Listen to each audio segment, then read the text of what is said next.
Hello everyone, नमस्कार सभी लोगों को। देखिए, जैसा कि आपको सभी लोगों को पता है कि 10 से 12 मार्च के बीच में आप लोगों के पैरामेडिकल आरआरबी के एग्जाम्स लगे हुए हैं। तो हम ये एक मैराथन लेकर आए हैं जिसमें आपका कंप्लीट मैथ और रीजनिंग कवर करवा दिया जाएगा, जिससे आपको एग्जाम में काफ़ी हेल्पफुल चीज़ें देखने को मिलेंगी, क्योंकि यहाँ पर पूरा का पूरा कॉन्सेप्ट डिस्कस करेंगे और जितने भी क्वेश्चंस हमने यहाँ पर रखे हैं वो सारे के सारे रेलवे के द्वारा पूछे गए क्वेश्चंस हैं, वो भी पैरामेडिकल एग्जाम्स के। तो ये क्लास आपके लिए बहुत ही ज़्यादा इंपॉर्टेंट है और इसका इंपॉर्टेंस आपको तब समझ में आएगा जब आप एग्जाम में बैठ के क्वेश्चंस को कर रहे होगे। ये क्लास अगर आप कर लेते हो तो पैरामेडिकल का सिलेक्शन जो आपका नॉन टेक की वजह से रुका हुआ था वो अब यहाँ पर आपको सिलेक्ट करवा देगा, क्योंकि इस लेवल के यहाँ पर मेहनत की गई है अपने कंटेंट के लिए। ठीक है, तो इस वीडियो को स्टार्ट करने से पहले फटाफट से ये वीडियो सभी लोगों के पास में शेयर कर दीजिए जो पैरामेडिकल आरआरबी का एग्जाम देने जा रहे हैं। बाद में भी एक मैराथन आने वाली है जिसमें कि हम लोग जीएस के पोर्शन को डिस्कस करेंगे। अभी के लिए हम लोग यहाँ पर मैथ और रीजनिंग कंप्लीट कवर करने वाले हैं जो आपके एग्जाम में देखने को मिलेगा 11 से 13 मार्च के बीच में। ठीक है, चलिए सबसे पहला क्वेश्चन यहाँ पर क्या लिखा हुआ है। 7.45 को पूर्ण रूप से यहाँ पर आपको सीधा सीधा यहाँ पर दिख रहा है कि राउंड ऑफ करना है, यानी आपको पूर्णांकित करना है। कहने का मतलब यह है कि जैसे कभी कभी ऐसा हो जाता है कि 21 रुपया हुआ, या सपोज मान लेते हैं 121 रुपया हुआ और दुकानदार आपसे बोल देता है चलो भाई छोड़ो 120 दे दीजिए आप। ठीक है, ऐसा होता है ना, राउंड फिगर जिसको आप बोलते हो। कभी कभी ऐसा हो जाता है जैसे कि आपके पास में 1100 सपोज मान लेते हैं 1104 रुपया हुआ। ठीक है, कोई भी सामान आप खरीद रहे हो नॉर्मल स्टोर से, 1104 रुपया हुआ या 5 रुपया हुआ, तो ऐसा हो जाता है कि उस बोल देगा भाई सीधे सीधे 1100 रुपया आप दे दीजिएगा। ठीक है, तो वही चीज यहां पर होती है राउंड फिगर, लेकिन ये पॉइंट में दे रखा है और इसका राउंड फिगर कैसे किया जाता है वो चीज आपको समझनी है। देखिए, अगर आप यहां पर पॉइंट के बाद में, यानी पॉइंट के बाद दशमलव के बाद, अगर आपका दशमलव के बाद में 5 या 5 से ज्यादा लिखा हुआ है, 5 या 5 से ज्यादा,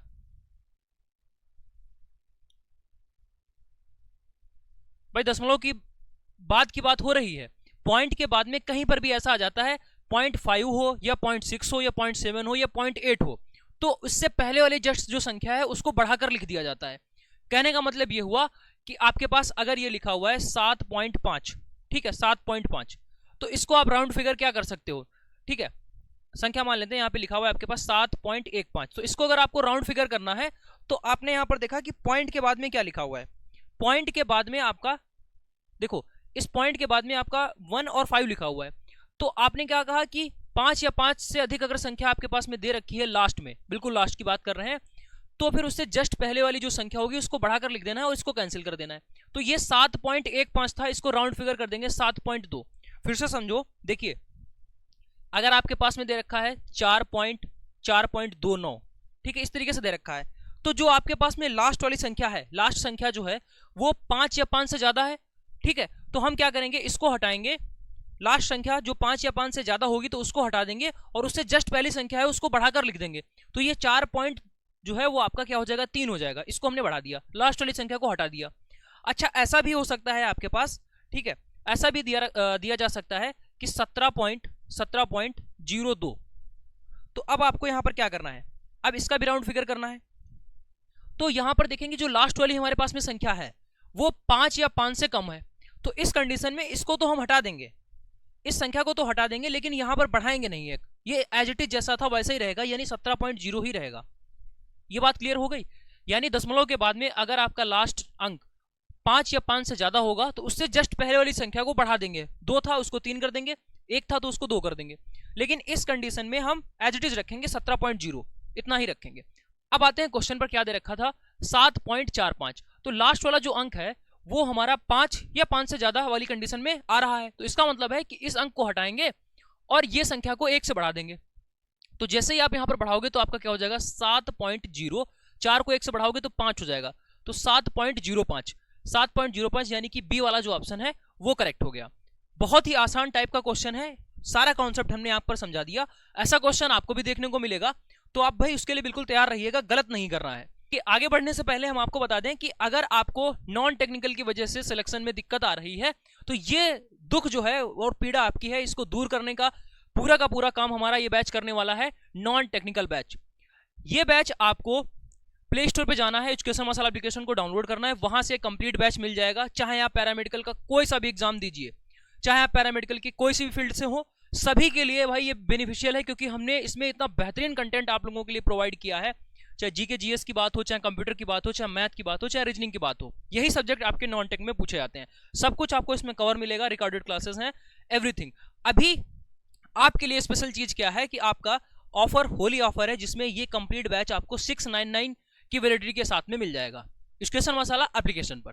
ठीक है, चलिए इसके अलावा लैब टेक्नीशियन वाले जितने भी स्टूडेंट हैं, होली ऑफर पर आपको लैब टेक्नीशियन का जो कंप्लीट बैच है, टेक्निकल और नॉन टेक्निकल दोनों, वो भी आपको इसी एप्लीकेशन पर मिल जाएगा, जहां पर 3 महीने की वैलिडिटी आपको एक्स्ट्रा देखने को मिल रही है। बाकी अगर आपको जो भी जानकारी चाहिए वो इस नंबर पर व्हाट्सएप या कॉल कर लीजिएगा। चलिए आगे अगले क्वेश्चन पर आते हैं। देखिए यहां पर क्या दे रखा है, द वैल्यू ऑफ 2/9 गुणे 27/10 प्लस, और ये आपका एक ब्रैकेट दे रखा है। तो देखिए बोर्ड मास का एक रूल होता है, उसी के हिसाब से हमें जोड़ना, घटाना, गुणा और भाग करना होता है, यानी हमें सीक्वेंस का ध्यान रखना होता है। ऐसा नहीं है कि जो भी आपके पास क्वेश्चन आया वहीं से हमने शुरुआत कर दी तो गलत हो जाएगा।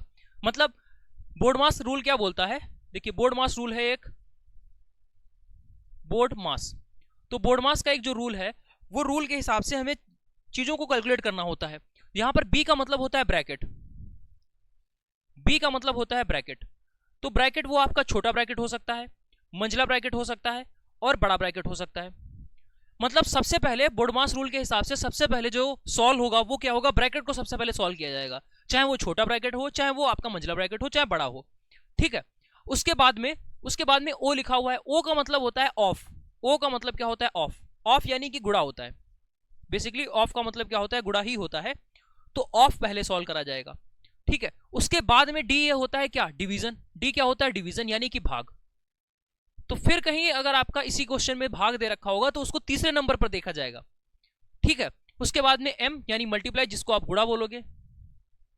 अगर एक ही क्वेश्चन में ऑफ दे रखा होगा और गुणा भी दे रखी होगी तो पहले हम ऑफ को सॉल्व करेंगे, उसके बाद में गुणा पर जाएंगे।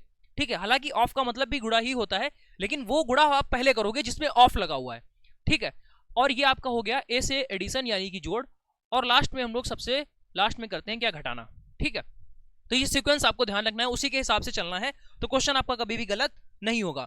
चलिए बोर्ड मास रूल के हिसाब से यहाँ पर क्या बोला गया है कि सबसे पहले आपको ब्रैकेट को सॉल्व करना है। तो इस क्वेश्चन में आपको ब्रैकेट दिख रहा होगा, तो यहाँ पर आपको छोटा ब्रैकेट दिख रहा होगा, तो इस छोटे ब्रैकेट को सबसे पहले सॉल्व कर लेते हैं। 9/5 माइनस का 5, तो जैसे ही आप इसको सॉल्व करोगे, देखिए 9/5 माइनस का 5, इसको सॉल्व करोगे तो आपको एलसीएम लेना पड़ेगा, 5 हो गया। ठीक है, और यहाँ पर 5 का 5 से भाग जाएगा 1, और 1 की गुणा 9 में कर देंगे तो ये 9 हो जाएगा, माइनस 5 कितना हो जाएगा 25। इसको सॉल्व करोगे तो आपके पास में कितना हो जाएगा 16/9, कितना हो जाएगा 16/9। ये बात क्लियर है, यानी हमने ब्रैकेट को सॉल्व किया।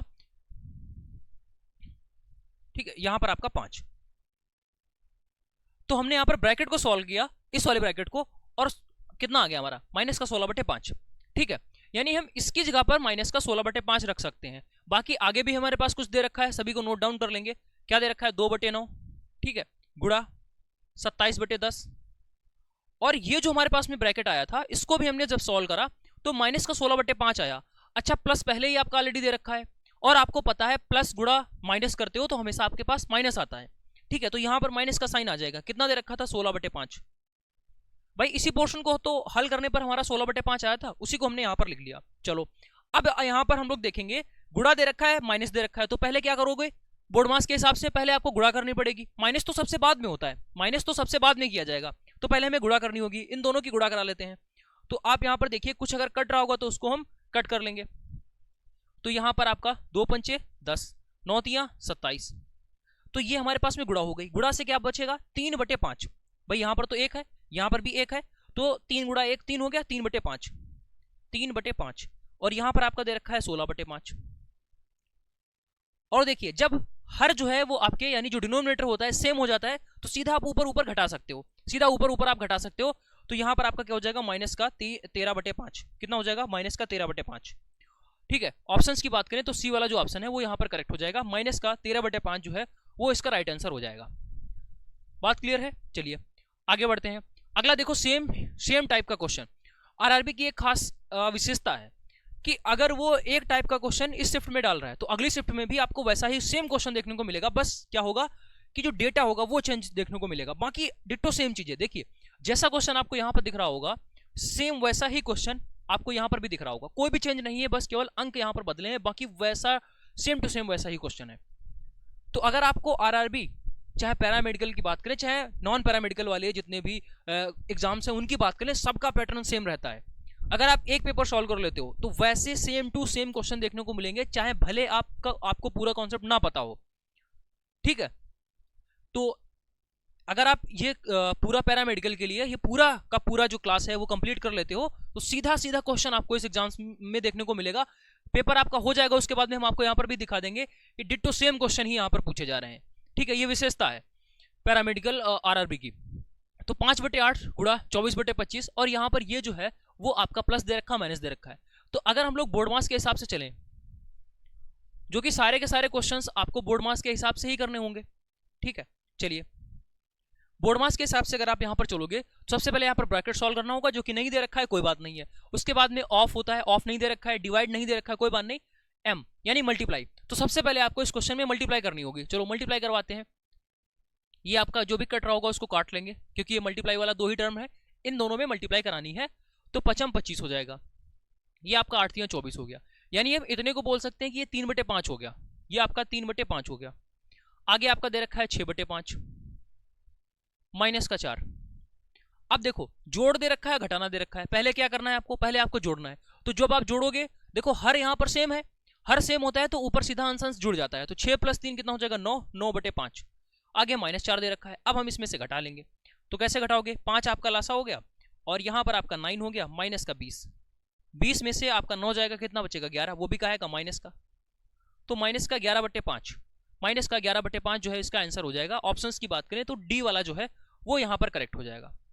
मतलब एक आसान सा क्वेश्चन है, जैसा कि पीछे आपने देखा डिट्टो सेम ही क्वेश्चन ये अगली शिफ्ट में पूछा गया है, ठीक है। सारे के सारे जो क्वेश्चंस हैं वो प्रीवियस एग्जाम्स को आपको यहाँ पर देखने को मिलेंगे। अगला क्वेश्चन, ऐसा कोई एग्जाम नहीं, चाहे वो आरआरबी की बात करें चाहे आपका कोई भी नॉन टेक्निकल में, अगर आपका घंटी वाला क्वेश्चन ना पूछा जाए तो ऐसा पॉसिबल हो ही नहीं सकता। कि क्वेश्चन क्या दे रखा होता है कि 2 घंटियां हैं, 3 घंटियां या 4 घंटियां हैं, हर 2-2 मिनट 5-5 मिनट 10-10 मिनट के बाद में बजती हैं, एक साथ वो कितने टाइम के बाद में बजेंगी, या 10 बजे बजी थी तो अगली बार वो कितने बजे बजेंगी, ऐसा क्वेश्चंस आते हैं। तो घंटी वाले क्वेश्चंस में आप बिल्कुल दिमाग और कान खोल लीजिएगा। घंटी वाले जितने भी क्वेश्चंस होंगे उनमें आपको एलसीएम लिखना होगा। घंटी वाले सारे क्वेश्चंस में घंटी मतलब एलसीएम, बस, और ज्यादा आपको दिमाग नहीं लगाना, घंटी मतलब एलसीएम, ठीक है। ऐसा नोट करेंगे इसको, घंटी यानी बेल वाले जितने भी क्वेश्चंस होंगे उसमें हमें एलसीएम निकालना होगा। 74 सेकंड और 44 सेकंड के अंतराल पर बजती हैं। किसका एलसीएम आप निकालोगे, किसका एलसीएम निकालोगे, घंटी का जो भी अंतराल होगा, 10-10 मिनट पर बजती हैं, 15-15 मिनट पर बजती हैं या 25-25 मिनट पर बजती हैं, तो जो अंतराल दे रखा होगा उस सभी अंतराल का आपको एलसीएम निकालना होगा। बात क्लियर है। तो ये 74 सेकंड और यहां पर आपका ये 44 सेकंड, इन दोनों के अंतराल पर बजती हैं, तो इन्हीं का आपको एलसीएम निकालना है।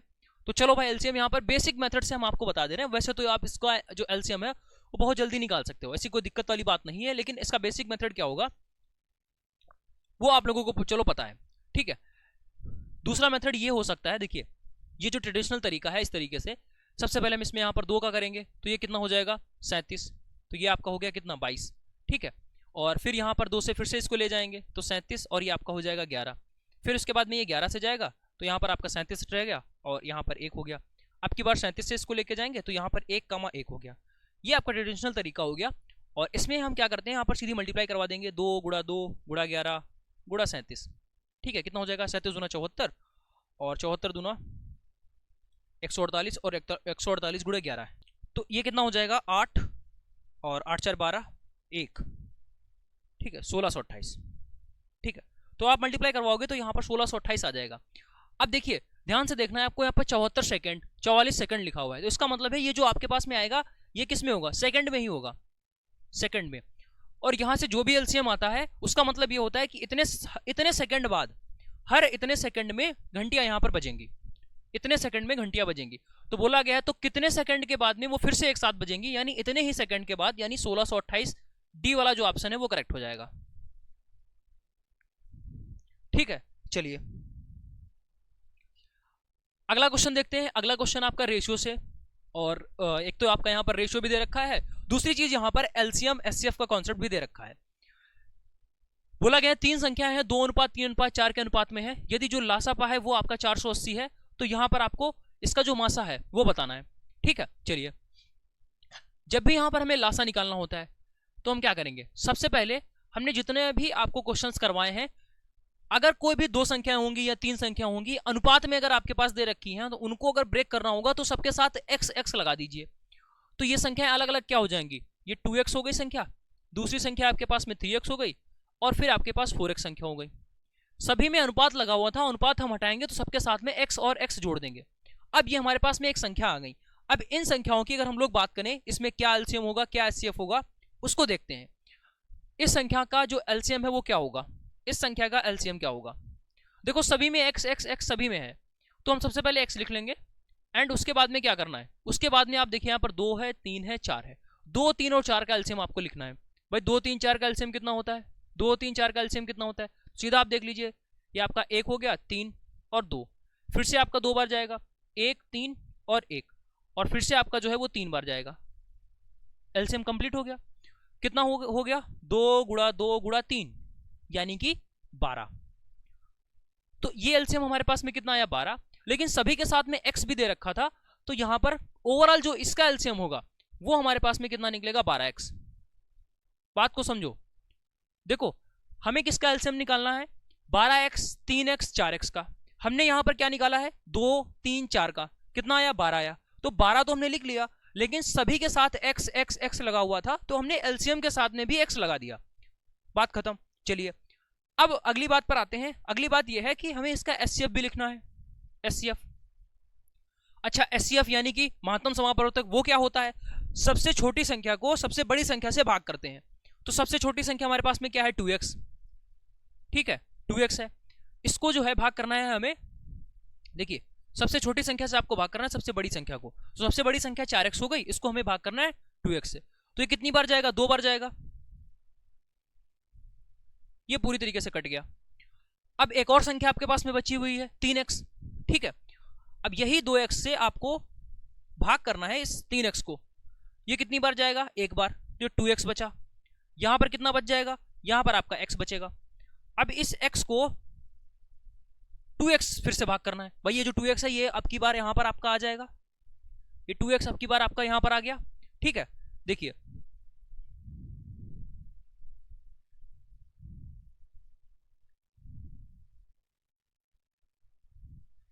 अब ये 2x आपका यहां पर आ गया। अब देखिए ये 2 बार चला जाएगा, और जैसे ही 2 बार जाएगा तो ये 2x हो गया, और ये पूरी तरीके से कट गया। और जब भी ये पूरी तरीके से कट जाता है तो यही हमारे पास जिससे आपने लास्ट बार भाग किया है वही आपके पास में क्या बन जाता है, एचसीएफ बन जाता है। ठीक, तो एचसीएफ हमारे पास में क्या हो गया, x हो गया। एचसीएफ हमारे पास में क्या हो जाएगा, x। तो ये 2 चीजें हमने यहां पर निकाली है कि एलसीएम 12x है और एचसीएफ हमारे पास में x है। अब क्वेश्चन में आगे बढ़ते हैं। क्वेश्चन में क्या बोला गया है कि जो एलसीएम है वो 480 है। क्वेश्चन में बोल रहा है एलसीएम 480 है, हमारा आया है 12x। इसका मतलब ये हो गया कि इस 12x की जो वैल्यू है वो कितनी हो जाएगी, 480। तो हम ये बोलेंगे x बराबर कितना हो जाएगा, 480/12। ये पूरी तरीके से कट जाएगा तो क्या हो जाएगा, 40। यानी हमने x की वैल्यू निकाल दी, हमने x की वैल्यू यहां पर निकाल दी। हमसे पूछा गया था आप एचसीएफ बताइए, x की वैल्यू नहीं, हमें एचसीएफ चाहिए। लेकिन भाई आप यहां पर देखो एचसीएफ ही तो x है, भाई एचसीएफ की वैल्यू x है, यानी x की वैल्यू हमने 40 निकाली, यही आपका क्या हो जाएगा, एचसीएफ हो जाएगा। यही क्या हो जाएगा, एचसीएफ, जो कि हमसे पूछा गया था। ऑप्शन नंबर ए वाला जो है वो आपका बिल्कुल परफेक्ट हो जाएगा। ठीक है, चलिए अगले क्वेश्चन पर आते हैं। फटाफट से इस सेशन को सभी दोस्तों के साथ में भाई शेयर कर दो, चाहे वो आपका किसी भी पैरामेडिकल फील्ड से हो। नॉन टेक्निकल के लिए अगर आपको तैयारी करनी है शानदार, तो फिर आपका ये जो भी क्वेश्चंस हैं वो सारे के सारे पीवाईक्यू हैं। पीवाईक्यू मतलब प्रीवियस ईयर क्वेश्चंस जो एग्जाम्स में पूछे गए हैं, तो ये सबके लिए भाई बेनिफिशियल है, क्योंकि जो भी पेपर आपका बनेगा वो इसी से बनेगा। ठीक है, अगला क्वेश्चन दे रखा है, एक व्यक्ति जो है वो अपने वेतन को एक व्यक्ति को एक वेतन के रूप में 8680 रुपए मिलते हैं। वह प्रत्येक माह अपने वेतन से 65% की बचत करता है, उसका व्यय बताइए। तो सबसे पहले आपको एक बात देखनी है, जो भी आपके पास में आय होती है, आय वो किसके बराबर होती है, आपका खर्च, आपका जो भी खर्च होगा और जो आपकी बचत होगी, उन दोनों के जोड़ के बराबर। भाई जितना आप खर्च करोगे, जितनी बचत करोगे, वही टोटल तो आपका बोला जाता है कि आपकी ये इनकम है। ठीक है, यानी कि इनकम बराबर एक्सपेंडिचर प्लस सेविंग्स। ठीक है, ये बिल्कुल बेसिक सी बात है। अब इसी के बिहाफ पर हम जो है वो पूरा का पूरा जो क्वेश्चन है वो सॉल्व करेंगे। ये इनकम हो गई। प्रत्येक माह अपने वेतन का 65% वो क्या करता है, बचत करता है। अगर हम सेविंग की बात करें, सेविंग की अगर हम लोग बात करें कि उसकी बचत कितनी है, तो बचत के लिए उसने ये बताया कि वेतन का 65%, वेतन का 65%, वेतन है कितना, तो आपने कहा कि भाई 8680 रुपया वेतन है इसका, और ये बचत करता है इसके 65% के बराबर। तो ये हमारे पास में सेविंग्स निकल कर आ गई। ये हमारे पास में क्या हो गई, सेविंग्स। आपको बताना है उसका जो व्यय है, यानी कि खर्च जो है, वो अब आपको यहां पर बताना है। ठीक, चलो अगर हम इसका यहां पर 65% निकाल देंगे तो ये हमारे पास में सेविंग आ जाएगी। लेकिन दूसरी चीज जब आप ध्यान से देखोगे, अगर वो 65% बचत करता है तो पक्का वो 35% जो है वो खर्च करता होगा। भाई इसी बात को दूसरे तरीके से ये भी बोला जा सकता है, जैसे आपके पास में 100 रुपए हैं, 100 रुपए हैं आपके पास, 10 रुपए आपने खत्म कर दिए। 100 रुपए हैं आपके पास, 10 रुपए आपने खत्म कर दिए, तो आपके पास 90 रुपया बचा। ठीक, अगर हम ये बात बोल दें कि अगर आपके पास में 100 रुपए हैं, 90 रुपए हमारे पास बच गए, तो आपने कितना खर्च किया, तो आप कहोगे 10 रुपए खत्म किया। तो बात वो एक ही है, चाहे आप इसको ऐसे बोलिए चाहे आप इसको ऐसे बोलिए। ये 65% जो है वो सेविंग के लिए अगर हमें देखना होगा तो हम बोलेंगे वेतन का 65%। और अगर हमें चाहिए कि वो खर्च कितना करता है, तो आप बोलोगे खर्च कितना कर रहा है, तो सीधा बोलोगे वेतन का 35%। हमसे पूछा गया था भाई व्यय बताइए, वही खर्च हमें बताइए, तो ये तो सेविंग हो गई, कोई बात नहीं। हमें चाहिए यहां पर उसका एक्सपेंडिचर, यानी कि खर्च कितना है। तो वेतन कितना है, 8680, तो इसका हमें 35% निकाल देना है। अच्छा, ये 35% आया कहां से, टोटल हमारे पास में होता है 100%। कोई भी चीज होती है हमेशा 100% होती है। अगर हम इसमें से 65 घटा देंगे तो हमारे पास में 35% बचता है। ठीक, जैसे 100 रुपए आपके पास में थे, 10 रुपए आपने खत्म कर दिए, तो आपके पास 90 बचा। 100 में से 10 जाएगा तो 90 बचेगा, 100 में से 10 जाएगा तो 90 बचेगा। वैसा ही कॉन्सेप्ट है कुछ यहां पर। ठीक, चलिए तो हमारा सीधा सीधा खर्च एक लाइन में यहां से निकल कर आ जाएगा। इसको सॉल्व कर लेंगे। 8680 गुणा 35 बटे में 100, 0 से 0 चला जाएगा, 5 से इसको कट करेंगे, 5 सत्ते 35, 5 दूना 10, 2 से इसको कट करेंगे, 2 चौके 8, 3 और 4। ठीक है, मल्टीप्लाई करवाओगे तो ये आपके पास में कितना हो जाएगा, 3038। ठीक है, 3038 रुपया वो बचा लेता है, यानी कि सी वाला जो ऑप्शन है वो यहां पर करेक्ट हो जाएगा। ठीक है, चलिए अगले क्वेश्चन पर आते हैं। अगला बहुत ही शानदार क्वेश्चन, टाइम एंड वर्क का जो सबसे ज्यादा इंपॉर्टेंट टाइप है वो यही है। सबसे ज्यादा इंपॉर्टेंट टाइप हम इसको इसलिए बोल रहे हैं, और इसमें भी हमने थोड़ा सा ट्विस्ट डाल रखा है। ठीक है, वो क्या है कि यहां पर एक स्टेप हमने क्या करा है, क्वेश्चन को अप कर दिया है। वैसे बेसिक क्वेश्चन हमें रखना चाहिए था, बट कोई बात नहीं है, एक स्टेप अप है तो हम यहाँ पर दोनों टाइप के क्वेश्चंस कर लेंगे। कहने का मतलब है कि इजी क्वेश्चन तो आपको समझ में आ ही जाएगा, लेकिन थोड़ा सा उससे अप लेवल का क्वेश्चन है वो भी आपको इजीली समझ में आ जाएगा बाय दिस क्वेश्चन। ठीक है, इतना ज्यादा ये इंपॉर्टेंट क्वेश्चन है, क्या ही बोलें कि टाइम एंड वर्क का क्वेश्चन आए और इस एवरेज स्पीड का क्वेश्चन आए, तो ऐसा भाई पॉसिबल ही नहीं है। हमने हर शिफ्ट में देखा, जहां पर भी टाइम एंड वर्क का क्वेश्चन आया, ऐसा क्वेश्चन जरूर ही आपको देखने को मिला। ठीक है, अब यकीन मानो कि एक एक क्वेश्चंस को हमने यहां पर सिलेक्ट किया है ताकि कम से कम कंटेंट में आपको ज्यादा से ज्यादा आउटपुट मिल सके। ठीक है, और ये चीज अभी अगर आपको समझ में नहीं आ रही है तो डेफिनेटली एग्जाम में जब आप बैठोगे और ये क्वेश्चंस अगर आपको ध्यान से देख रहे होगे तो आपको समझ में आएगा कि हाँ भाई ये ऐसे क्वेश्चंस हम ऑलरेडी कहीं देख चुके हैं। तब आपको लगेगा भाई थोड़ा सा दिमाग लगा लिए होते उस पर, या थोड़ा सा चीजों को ध्यानपूर्वक पूरा कॉन्सेप्ट सीख लिया होता, पूरा जो मैराथन है उसको कर लिया होता। ठीक है, शेयर कर दीजिए फटाफट से, एक दो क्वेश्चन आपको करने के लिए भी देंगे और उसका आंसर आप लोग जरूर कमेंट करना। ठीक है, क्या बोला गया था, देखिए टाइम एंड वर्क में एक कॉन्सेप्ट होता है एवरेज स्पीड निकालने का। तो एवरेज स्पीड के लिए हमारे पास बेसिक फार्मूला क्या होता है, जब भी हमें एवरेज स्पीड लिखनी होती है तो वो होता है total distance upon total time, total distance upon total time. ठीक है, तो ये हमारे पास में क्या होता है, फार्मूला होता है total distance upon total time. ठीक, अब यहां पर जो सिचुएशन है वो दूसरे तरीके की है कि एक पॉइंट है ए, या सपोज मान लेते हैं ये है आपका घर, और घर से आप ऑफिस जा रहे हो, घर से ऑफिस जा रहे हो, तो घर के ऑफिस की दूरी हमेशा जीवन पर्यंत फिक्स रहेगी कि नहीं रहेगी? ना तो घर उड़ के कहीं चला जाएगा, ना ही आपका ऑफिस कहीं उड़ के चला जाएगा। हाँ, वो बात अलग है कि आप अगर ऑफिस बदल दो तो वो दूसरी एक सिचुएशन हो सकती है, लेकिन एक निश्चित तौर की बात करें, एक आइडियल पोजीशन की बात करें, कंडीशन की, तो फिर ऐसा ही होता है कि घर और ऑफिस हमेशा फिक्स रहता है, उनके बीच की जो डिस्टेंस है वो चेंज नहीं होती है। ठीक है, तो इस सिचुएशन में क्या होता है कि अगर आप जब घर से ऑफिस की तरफ जा रहे हो तो आप बहुत स्पीड में जाओगे, क्योंकि आप लेट हो रहे होगे, या कोई भी स्पीड मान लेते हैं, जैसे आप एक्स की स्पीड से जाते हो, ठीक है, और वाई की स्पीड से वापस लौटते हो। ठीक है, तो थके हारे हैं, वो बाद में लौट रहे हैं। देखो मॉर्निंग में क्या होता है, एनर्जी के साथ में हो, थोड़ा लेट भी हो रहे हो, तो थोड़ा आपने स्पीड में चला दिया, तो जाने की जो स्पीड होती है वो आने की स्पीड कभी सेम तो होती नहीं है, अगर प्रैक्टिकल की बात करें तो। ठीक है, सपोज मान लेते हैं कि वो एक्स की स्पीड से गया और वापस आ रहा है वाई की स्पीड से, तो इस पूरी कहानी में एवरेज स्पीड के लिए फार्मूला क्या होता है वो आपको हमेशा ध्यान रखना है। क्वेश्चन में दो स्पीड गिवन होंगी, सिर्फ दो स्पीड गिवन होगी क्वेश्चन में, और उसी पर आपका फार्मूला बन जाता है 2xy बटे x प्लस वाई। बस ये आपको ध्यान रखना है कि जाते हुए स्पीड और आते हुए स्पीड की गुणा, और उसमें 2 की गुणा करानी है, बटे में दोनों स्पीडों को जोड़ देना है, तो ये एवरेज स्पीड यहां पर आपकी निकल कर आ जाएगी। ठीक है, देखिए ध्यान से पढ़िए क्वेश्चन को, क्या हमने जो लॉजिक बताया वैसा ही लॉजिक का क्वेश्चन है या कोई दूसरे टाइप का क्वेश्चन है? बोला गया एक आदमी जो है वो बिंदु ए से बी तक जाता है 55 की स्पीड से, ठीक है, और अपनी पिछली गति की 50% गति बढ़ाकर उसी मार्ग से ए पर वापस भी आता है। यानी पहले घर से ऑफिस गया और दूसरी स्पीड से, दूसरी कौन सी स्पीड वो हम निकालेंगे अभी यहां पर, उसी मार्ग पर वापस ए पर आ जाता है, यानी वापस अपने घर आ जाता है। मतलब साइकिल की बात होती है कि भाई आप इधर से ऐसे गए, यहां तक पहुंचे, यहां से फिर से आप वापस आ गए। कहने का मतलब है कि आप सेम ही रूट फॉलो करोगे अलग अलग स्पीड से, तो एवरेज स्पीड आपकी क्या रहती है, वही टाइप का क्वेश्चन है। तो पूरी यात्रा के दौरान उसकी एवरेज स्पीड क्या है वो आपको बताना है। तो हमारे जो सोल्यूशन है उसमें क्या हमें चाहिए, 2 स्पीड चाहिए, एक जाने वाली किस स्पीड से आप गए थे और एक वापस वाली।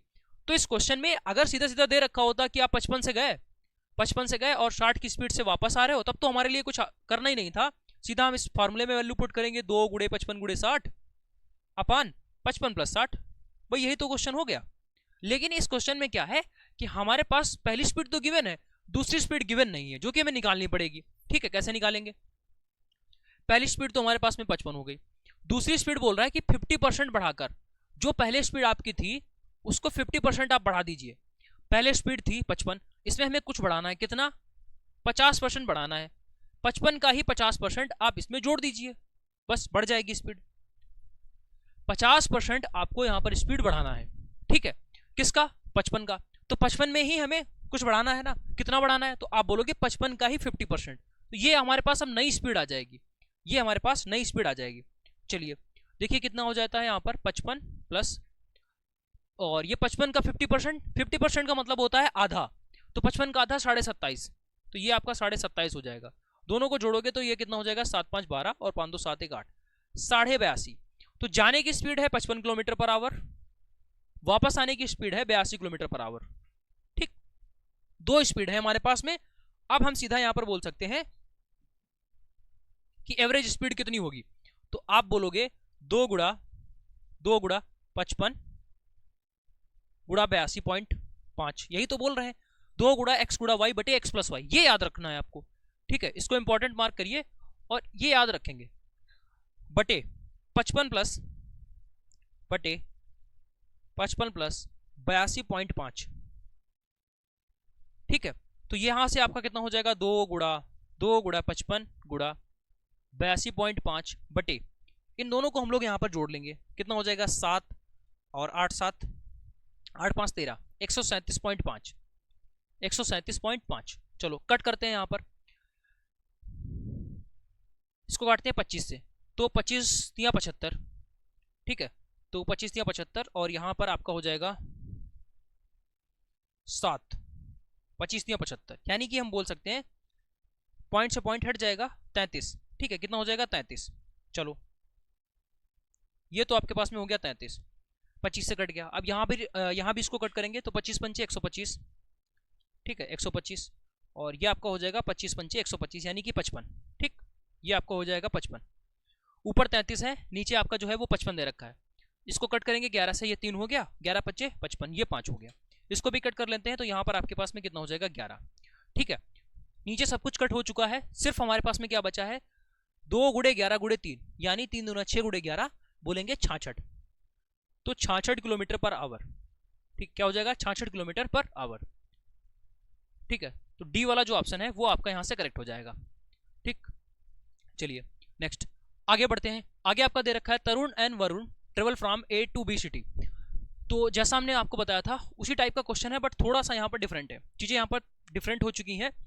हालांकि इसी क्वेश्चन को हम 2 तरीके से बना सकते थे, लेकिन हमने थोड़ा यहाँ पर अप लेवल का क्वेश्चन रखा। बेसिक चीज तो आपको क्लियर हो ही गई होगी कि अगर वो 55 की स्पीड से जाता है, 60 की स्पीड से वापस आता है, तो एवरेज स्पीड आपकी 2 गुड़े 55 गुड़े 60 बटे 55 प्लस 60 हो जाएगी, ठीक है। लेकिन वो चीजों को इस तरीके से थोड़ा एक्सटेंड करके भी दे सकता है, तो उसके लिए भी आपको यहाँ पर प्रिपेयर रहना है पूरी तरीके से। अब टाइम एंड स्पीड में दूसरे टाइप का जो क्वेश्चन है वो बहुत ज्यादा पूछा जाता है, जिसको हम रेशियो से बहुत ही आसानी से कर सकते हैं। बोला गया है तरुण और वरुण ये 2 अलग अलग पर्सन है, अलग अलग स्पीड से यहाँ पर जाते हैं। एक 44 की स्पीड से जा रहा है और दूसरा जो है वो 66 की स्पीड से जा रहा है, 66 किलोमीटर पर आवर की स्पीड से जाते हैं। यदि तरुण जो है वो वरुण से 100 मिनट पहले पहुंच जाता है तो दोनों शहर के बीच के जो डिस्टेंस है वो आपको बताना है। अच्छा, अगर कॉमन सेंस की बात करोगे तो जो स्पीड में जा रहा होगा वो जल्दी पहुंचेगा। तो स्पीड में कौन जा रहा है, मतलब जो ज्यादा स्पीड में जा रहा है, तो आप यहां पर देखोगे जो दूसरा पर्सन यानी वरुण जो है उसकी स्पीड ज्यादा है, इसका मतलब है कि वो जल्दी पहुंचेगा, ठीक है। तो जब भी ऐसे क्वेश्चंस हमारे पास में आते हैं तो हम रेशियो लेते हैं हमेशा स्पीड का, हमेशा जो है वो स्पीड का रेशियो लेते हैं, क्योंकि दोनों के बीच का जो डिस्टेंस है वो तो फिक्स है ना, दोनों बराबर डिस्टेंस कवर करते हैं। कैसे हमने यहाँ पर डिफाइन किया है, दोनों बराबर डिस्टेंस कवर करते हैं।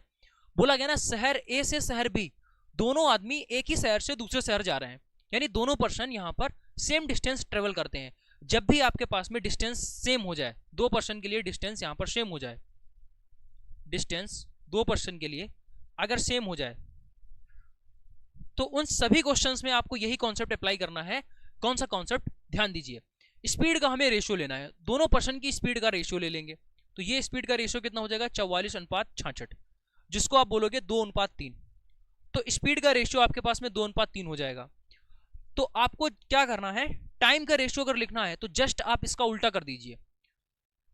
जब भी हमारे पास डिस्टेंस सेम हो जाती है तो हम क्या करेंगे, स्पीड का रेशियो को रिवर्स कर देंगे, जो कि आपका हो जाता है टाइम का रेशियो।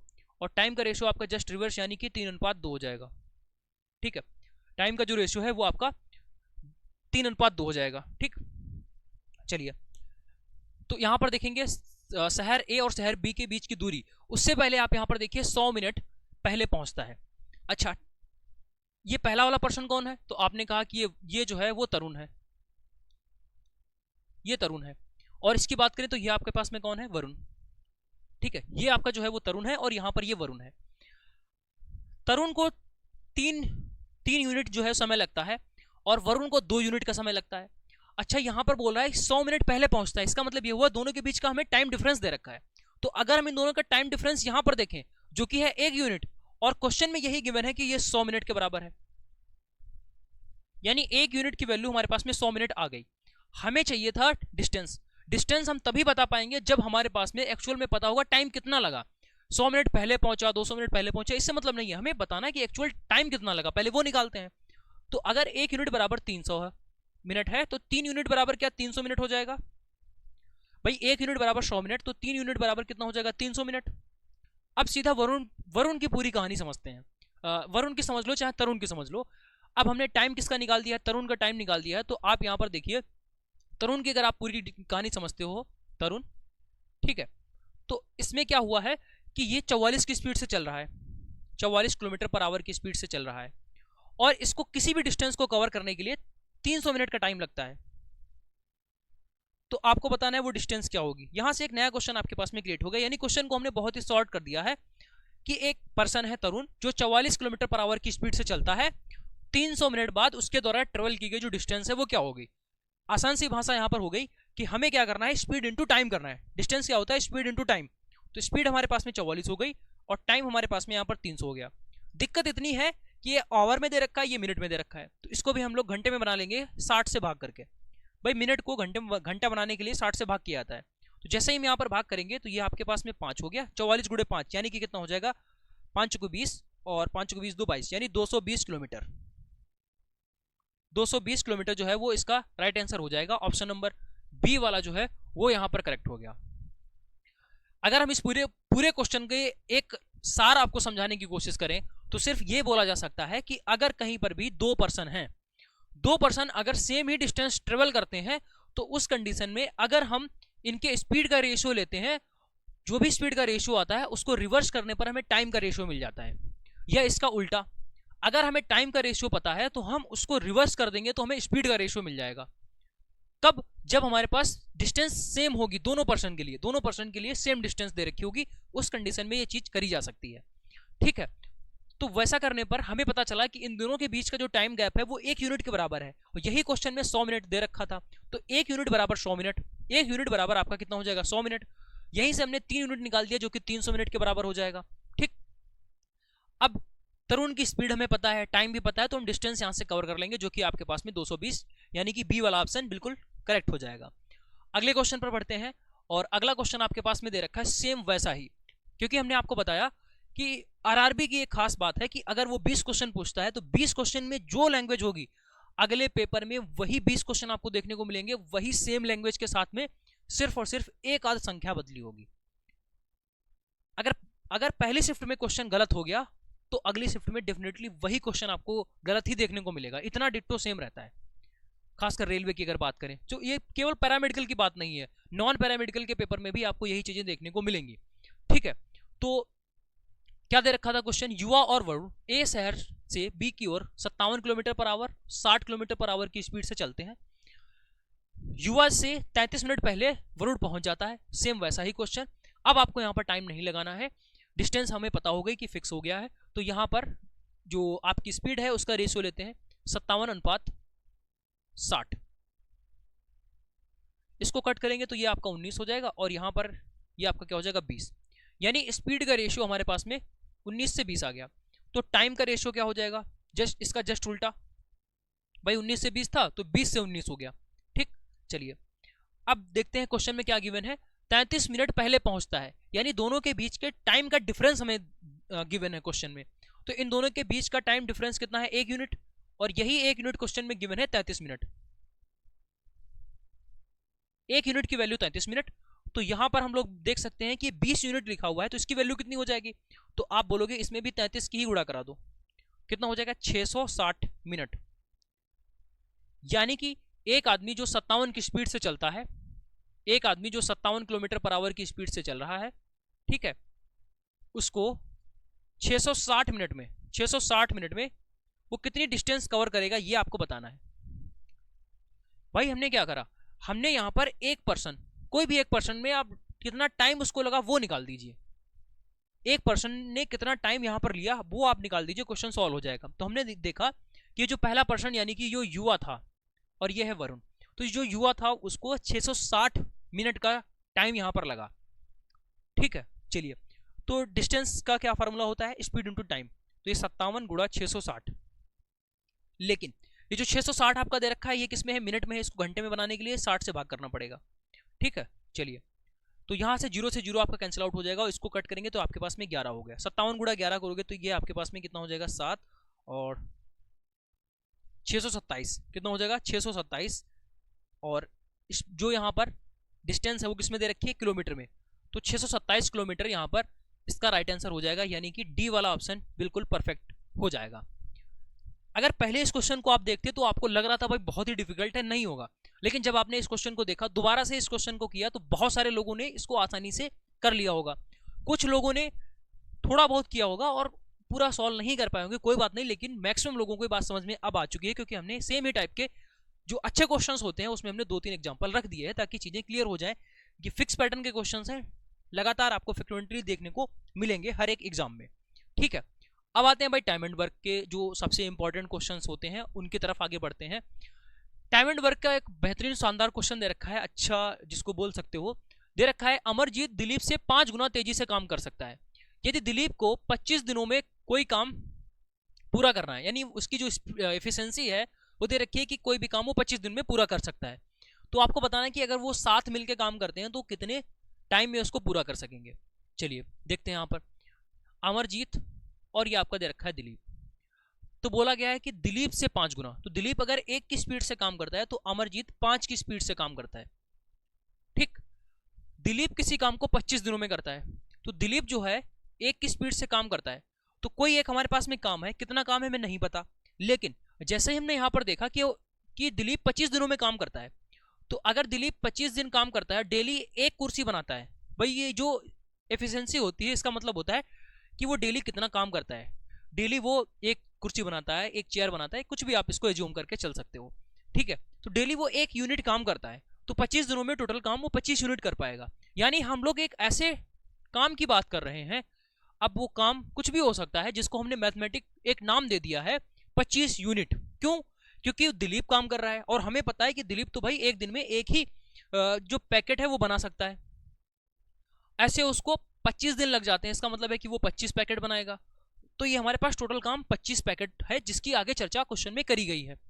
बोला गया है तो वे एक साथ अगर मिल जाते हैं तो काम कितने समय में पूरा हो जाएगा। तो जो काम आपका 25 यूनिट का है उसको हमें कैसे करना है, दोनों पर्सन मिल जाएं। देखो दिलीप जो है वो डेली 1 पैकेट बनाता है और जो आपका दूसरा बाहुबली है अमरजीत, वो जो है वो 5 पैकेट डेली बनाता है। अगर दोनों आदमी साथ में बैठ के काम करें तो वो 5 पैकेट बनाएगा, वो 1 पैकेट बनाएगा, यानी शाम तक 6 पैकेट तैयार हो जाएंगे। तो जब दोनों आदमी मिल जाएंगे आपस में तो डेली 6 पैकेट बनाएंगे और हमें कितना पैकेट बनाना है, 25 पैकेट बनाना है। तो आप यहां पर देखो 25 पैकेट आपको टोटल बनाना है और 6 की स्पीड से आप बनाओगे तो कितना समय लगेगा, तो T बराबर 25/6, 25/6। जैसे कि अगर आपको ऐसा समझो, अगर आपको 10 कुर्सियां बनानी है, 10 कुर्सियां बनानी है, डेली आप 2 कुर्सी बनाते हो, भाई डेली आप 2 कुर्सी बनाते हो, 2 चेयर डेली।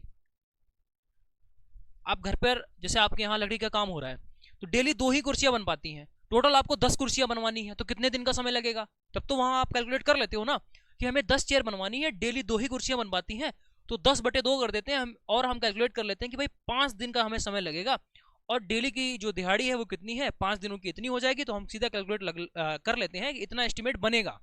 ठीक है, तो वैसे ही चीज यहाँ पर भी आपको करनी है कि हमें 25 टोटल काम करना है। वो काम कोई भी हो सकता है, कुर्सी बनाने का, पेंटिंग करने का, कुछ भी हो सकता है। अब हमने यहाँ पर देख लिया कि दोनों आदमी मिलके काम करेंगे तो डेली 6 यहाँ पर यूनिट काम कर लेंगे। 25 यूनिट काम करवाना है, डेली 6 होता है, कितना टाइम लगेगा, 25/6, जिसको आप क्या लिख सकते हो, सही बटे में 4 सही 1/6, क्या लिखोगे 4 सही 1/6, यानी कि सी वाला जो ऑप्शन है वो आपका करेक्ट हो जाएगा। ठीक है, चलिए आगे आते हैं। अगला क्वेश्चन, PQR किसी काम को, हो सकता है आपके लिए क्वेश्चंस नए हो, डेफिनेटली हम ये बोलेंगे कि भाई आपके लिए क्वेश्चन नए होंगे, लेकिन यही सेम क्वेश्चन आपके एग्जाम्स में पूछे जा रहे हैं। दूसरी चीज, अगर आपको कंप्लीट कॉन्सेप्ट नहीं सीखना है, क्योंकि भाई अगर नॉन टेक आपको सीखना है तो उसके लिए प्रॉपर टाइम देना पड़ेगा। ऐसा नहीं है कि भाई एग्जाम के जस्ट पहले हम आए और पूरा कॉन्सेप्ट सीख लिया, नहीं। लेकिन हाँ, ये भी किया जा सकता है कि जो क्वेश्चन ज्यादा पूछे जा रहे हैं उनको हम सीख लेते हैं, उन पर ही फोकस कर लेते हैं, और यहाँ पर वही सिलेक्टेड क्वेश्चंस हैं जिसके बिहाफ पर आप एग्जाम में अच्छा परफॉर्मेंस करोगे। ठीक है, तो उनमें से बेहतरीन बेहतरीन क्वेश्चंस हमने यहाँ पर निकाल रखे हैं और शानदार क्वेश्चन आपके पास लिखा हुआ है। PQR किसी काम को 20 दिनों में, 30 दिनों में, 40 दिनों में करते हैं। उन्होंने उस काम को एक साथ मिलकर पूरा किया और मजदूरी के रूप में 52,000 रुपए प्राप्त किए, तो R की मजदूरी बताइए। देखो डेली लाइफ से अगर आप मैथ को जोड़ोगे तो बहुत ही चीजें आसान हो जाएंगी। हम बेसिक बेसिक बातें करते हैं जिससे चीजें क्लियर हो जाती हैं। ठीक है, तो जैसे आप हमारे नॉन टेक्निकल का जो बैच है उसमें जाकर देखोगे तो परसेंटेज हम पढ़ा रहे हैं या प्रॉफिट एंड लॉस पढ़ा रहे हैं, तो उसको डेली लाइफ की चीज़ों से कनेक्ट करते हैं, तो जो बेसिक अंडरस्टैंडिंग है वो बिल्ड होती है, क्वेश्चन की लैंग्वेज समझ में आती है। बहुत बार ऐसा होता है स्टार्टिंग में बड़ा क्वेश्चन आप देखोगे तो 2-2 3-3 मिनट उसको पढ़े जा रहे हो, समझ में नहीं आ रहा है क्वेश्चन क्या बोल रहा है। वो अंडरस्टैंडिंग हम वहाँ पर बिल्कुल क्लियर कर देते हैं। हो सकता है थोड़ा टाइम आपका जाए कि भाई चीज़ों को समझने में, लेकिन बहुत ही डीप में डिटेल में आपको सारी चीज़ें सिखाई जाती हैं। ठीक है, क्योंकि आपका जो बैकग्राउंड है वो टेक्निकल तो है नहीं, बट आपका जो बैकग्राउंड है वो मैथ और रीजनिंग के फील्ड में नहीं है, तो उस वजह से आपको और भी डीप में चीज़ें सिखाई जाती है। तो यहाँ पर जो आपका क्वेश्चन दे रखा था, 3 आदमी हैं मिलकर के कोई काम कर रहे हैं, 3 आदमी हैं, तीनों की स्पीड अलग अलग है, तीनों की एफिशिएंसी अलग अलग है, कोई 20 दिन में कर लेता है, कोई 30 दिन में कर लेता है, कोई 40 दिनों में कर लेता है। ठीक है, ऐसे ही होता है, कोई एक ठेकेदार है, अब वो क्या करता है, हालांकि यहाँ का जो सिस्टम चल रहा है वो इस हिसाब से है कि सभी को समान रूप से दिया जाएगा वेतन, लेकिन ऐसा नहीं है। जैसे आप ऑफिस में जाते हो तो सबका जो सैलरी है वो अलग अलग रहता है उसके काम के हिसाब से, ठीक है। तो यहाँ पर टोटल उसको 52,000 रुपया मिला, लेकिन सभी पर्सन में क्या उसको आप बराबर बराबर बांट दोगे? नहीं, उसको बराबर नहीं आप बांटोगे, जैसी उसकी क्वालिफिकेशन होगी उसी के हिसाब से उसको पैसा दिया जाएगा, यानी जो जितना फास्ट काम करेगा उसको उतना ज्यादा पैसा मिलेगा, ठीक है। वही चीज हमें यहाँ पर फाइंड आउट करनी है कि कौन ज्यादा फास्ट काम कर रहा है, उसी के हिसाब से क्योंकि पैसा बटेगा। तभी यहाँ पर ऊपर क्वेश्चन में दे रखा है कि पहला आदमी 20 दिन में करता है, दूसरा आदमी 30 दिनों में करता है और तीसरा आदमी जो है वो 40 दिनों में करता है। तो हमेशा एक बात आपको ध्यान रखना है, जब भी पैसे का जो बंटवारा होता है वो एफिशिएंसी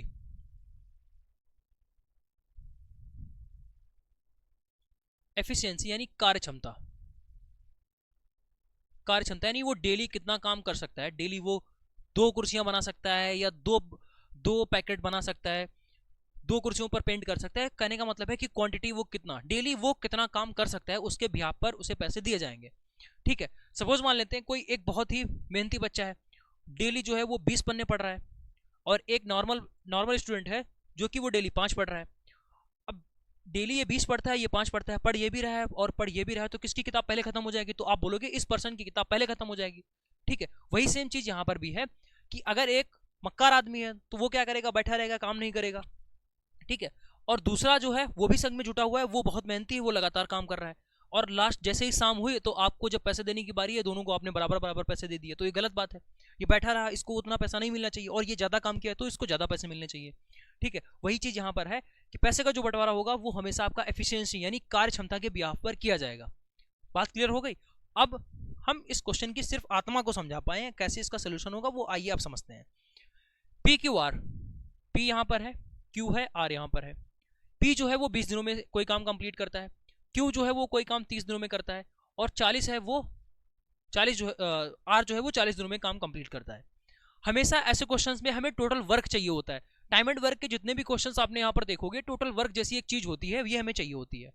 और ये टोटल वर्क जिसकी ये लोग बात कर रहे हैं, यहाँ पर बोला गया है किसी काम, तो यहाँ पर कोई भी काम हो सकता है, ठीक है, कोई भी काम हो सकता है, बार बार आपको एग्जाम्पल दे रहे हैं। तो वो मैथमेटिक में कितना काम होगा वो हमेशा एलसीएम निकालकर यहाँ पर दिखाया जाता है। किसका एलसीएम? इन सभी का एलसीएम आपको निकालकर यहाँ लिखना होगा। तो ये जो एलसीएम आपका आएगा, एलसीएम जो भी आपका आएगा वो टोटल वर्क का काम करता है, ठीक है। टोटल वर्क,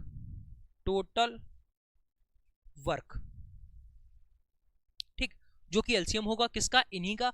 और ये इनका जो एलसीएम है वो आप निकाल सकते हो, अलग साइड में आप निकाल देना, 30, 20, 30 और 40, तो यहां पर आपका कितना हो जाएगा? 60, ठीक है। इसका जो एलसीएम है ये आपके पास में हो जाएगा 120। कितना होगा? 120। ये टोटल वर्क है।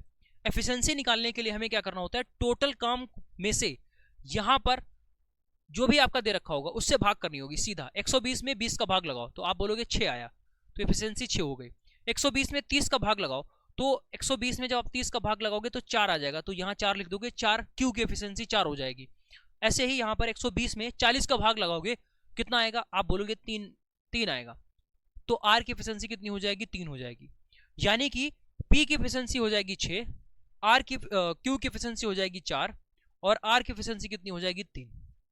तो इन तीनों में एफिशिएंसी का जो रेशियो है वो आपको निकलकर यहां पर दिखेगा कि पी क्यू आर में जो एफिशिएंसी का रेशियो है वो ये निकलेगा। यानी पैसा जो आपको बांटना है वो 6:4:3 के अनुपात में बांटना है। यानी नया क्वेश्चन आपके पास में ये आ गया, कि 52,000 रुपए को 6:4:3 के अनुपात में बांटिए। आर की मजदूरी हमें बतानी है, यहां पर बतानी है। देखिए यहां टोटल कितना हुआ? 13, 6 + 4 + 3, यानी ये आपके पास में कितना हो गया? 13। तो इस 13 की जो वैल्यू है वो कितनी है? 52,000। यानी 52,000 टोटल आपको लिखना है, बटे में 13 लिखना है, और हमें कितना चाहिए? आर की मजदूरी चाहिए। और आर की मजदूरी क्या है? देखिए पी क्यू आर, तो पी यहां पर है, क्यू फिर है, उसके बाद में आर है, तो आर को 3 यूनिट मिलना चाहिए, तो इंटू में हम 3 कर देंगे। भाई 500 रुपए को 3 लोगों में बांटना है, कैसे बांटोगे? 500 रुपए को 3 लोगों में बांटना है, कैसे बांटोगे? यही तरीका होता है। टोटल रुपया आपको लिखना है, जो रेशियो में टोटल होगा उसका हमें यहाँ पर भाग करना होता है, जिसका पूछा जाए उसकी गुणा करनी होती है, ठीक। तो यहाँ पर ये आपका हो जाएगा 4000, 4000 गुणे 3 यानी कि 12000। तो आर का यहाँ पर जो हिस्सा होगा वो हो जाएगा 12000, यानी कि सी वाला जो ऑप्शन है वो यहाँ पर करेक्ट हो जाएगा। बात क्लियर है? चलिए आगे बढ़ते हैं अगले क्वेश्चन पर। अगला क्वेश्चन जो है वो उससे भी शानदार दे रखा है, थोड़ा सा यहाँ पर दिमाग लगाने की आवश्यकता है। दे रखा है ए और बी मिलकर एक काम को 30 दिनों में पूरा करते हैं। ठीक है, दोनों मिलकर एक काम को 30 दिनों में करते हैं। उन्होंने 20 दिनों तक साथ में काम किया, फिर ए ने काम छोड़ दिया और अगले 15 दिनों के बाद में बी ने शेष काम को पूरा कर लिया। ठीक, बी अकेले उस संपूर्ण कार्य को कितने दिनों में कर सकता है? एक बार आपने क्वेश्चन पढ़ लिया, उसके बाद में सीधा आपको यहां तक आना है। ए और बी किसी काम को 30 दिनों में कंप्लीट करते हैं। हमें यह पता चल गया जब दोनों मिलकर काम करते हैं तो वो 30 दिन में काम पूरा हो जाता है। यहां पर बोला गया उन्होंने 20 दिनों तक एक साथ काम किया, उसके बाद ए ने काम छोड़ दिया, यानी कि 20 दिन का काम हो चुका है, सिर्फ 10 दिन का काम बचा हुआ है। 10 दिन का काम बचा हुआ है, अगर 10 दिनों तक ए और बी दोनों जुटे रहते तो काम हो जाता। कहने का मतलब यही हुआ 20 दिन तक दोनों आदमी जुटे थे, जो भी काम हो गया, लेकिन अगर वो 10 दिन तक और जुटे रहते तो काम हो जाता। दोनों आदमी अगर 10 दिन तक और जुटे होते तो काम हो जाता, लेकिन ऐसा यहां पर नहीं हुआ। हुआ क्या?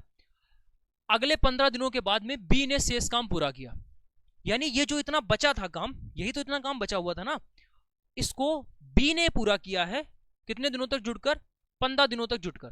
15 दिनों तक लगातार बी ने मेहनत किया। डेली बी जो है वो सपोज बी की स्पीड से काम कर रहा है, ठीक है, तो बी गुणे 15 कर देंगे। यहां से हमें क्या मिलेगा? यहां से हमें देखो क्या मिलता है। ये सबसे पहले इसको कट कर लेंगे, तो ये आपका हो जाएगा ए प्लस बी, और यहां पर जो बी है इसको इधर लेके आएंगे बटे बी बराबर 3/2, यानी इसको हम लिख सकते हैं ए प्लस बी अनुपात बी बराबर 3:2। हमें यहां पर ए और बी की वैल्यू चाहिए, यानी ए और बी का अनुपात चाहिए। कुल मिलाकर ए और बी का अनुपात का मतलब यह है कि ए की एफिशिएंसी और बी की एफिशिएंसी हमें पता होनी चाहिए। ठीक है, तो यहां पर हमने देखा कि ए प्लस बी बराबर 3 हो गया, और बी बराबर सीधा आपको दिख रहा है कि 2 के बराबर है, यानी हम बोल सकते हैं बी बराबर 2 यूनिट और ए बराबर जो है वो 1 यूनिट। यही तो होगा। ध्यान से देखिए, अगर हम बी बराबर 2 रखें, ए बराबर 1 रखें, तो 2 + 1 3 हो जाएगा। यही तो 3 यहाँ पे लिखा हुआ है, और बी बराबर तो सीधा सीधा आपको 2 दिख रहा है, यानी ए और बी की वैल्यू हमें यहां से मिल गई। ठीक है, यूनिट में मिल गई। अब क्या बोल रहा है? अब बोल रहा है कि बी जो है वो अकेले संपूर्ण काम को कितने दिनों तक पूरा करेगा। अब देखिए 2 चैलेंजेस हैं हमारे पास में। बी की स्पीड तो हमें पता चल गई, ये क्या निकला है? बी की स्पीड है भाई, बी बराबर 2, ए बराबर 1, लेकिन हमें संपूर्ण काम यानी टोटल काम कितना है ये हमें चाहिए। तो थोड़ा सा अगर आप बैक जाओगे तो यहां पर आपको देखने को मिलेगा ए और बी एक साथ मिलकर एक काम को 30 दिनों में पूरा करते हैं। भाई 30 दिनों तक ए और बी अगर दोनों जुटे रहते हैं साथ में, ए जो है वो डेली 2 पैकेट बनाता है, सॉरी ए जो है वो डेली 1 पैकेट बनाता है, बी जो है वो डेली 2 पैकेट बनाते हैं।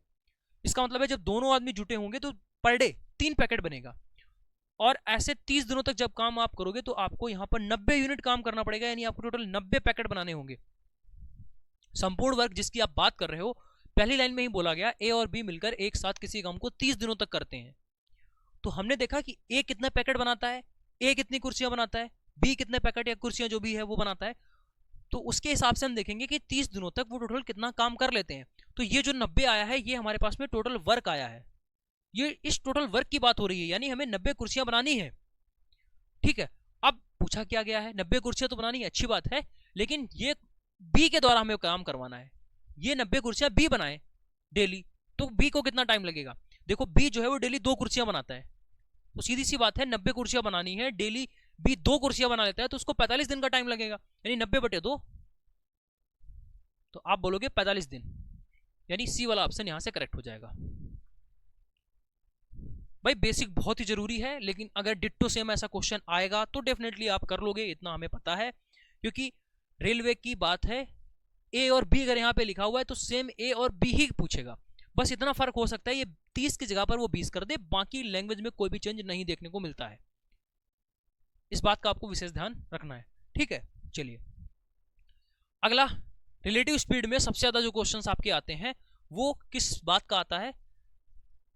ट्रेन और पटरी वाला। ट्रेन पटरी का कॉन्सेप्ट सबसे ज्यादा जो है वो पूछा जाता है।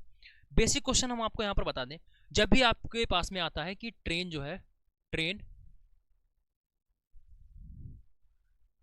किसी पर्सन को क्रॉस कर रही है, ट्रेन जो है वो आ जाए क्वेश्चन में किसी मैन को क्रॉस कर रही है, या फिर कोई पोल को क्रॉस कर रही है, किसी आदमी को क्रॉस कर रही है, या पोल को क्रॉस कर रही है, ठीक है, या फिर आपकी जो लाइट है, रेलवे की जो लाइट लगी होती है, ठीक है, स्टॉप और स्टार्ट वाली जो रेड लाइट होती है, अगर उसको क्रॉस कर रहा है तो फिर कितने समय में क्रॉस कर लेगा, ये आपसे क्वेश्चन पूछा जाता है कि ट्रेन कितने समय में क्रॉस कर लेगी।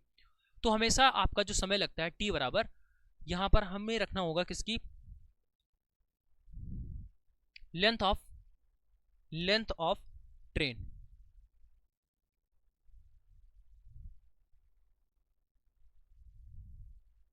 लेंथ ऑफ ट्रेन बटे स्पीड ऑफ ट्रेन।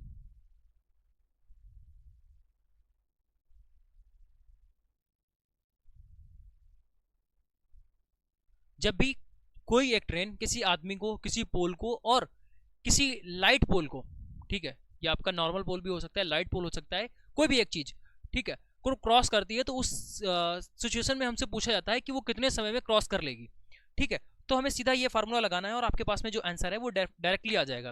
यानी पहला क्वेश्चन हम यहाँ से ये बना सकते हैं, कोई एक ट्रेन जो है वो 10 मीटर पर सेकेंड की स्पीड से चल रही है और 100 मीटर लंबी ट्रेन है, 100 मीटर लंबी एक ट्रेन है, 100 मीटर लंबी ट्रेन है और 10 की स्पीड से चल रही है, तो किसी एक पर्सन को क्रॉस करने में कितना टाइम लगाएगी, किसी एक आदमी को कितनी देर में क्रॉस कर लेगी। तो सीधा हम यही फार्मूला अप्लाई करेंगे, समय बराबर क्या होता है, यहाँ पर हमें ट्रेन की लंबाई लिखनी है और कितनी स्पीड से चल रहा है, 10 की स्पीड से, तो सीधा हमारे पास में आंसर आ जाएगा 10 मीटर पर सेकेंड।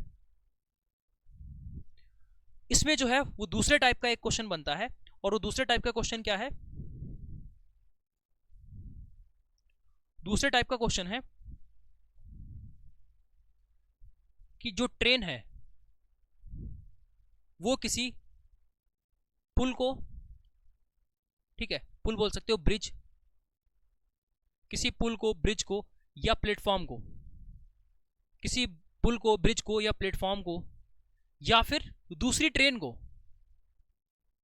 दूसरी ट्रेन, स्टॉप ट्रेन यानी रुकी हुई ट्रेन को।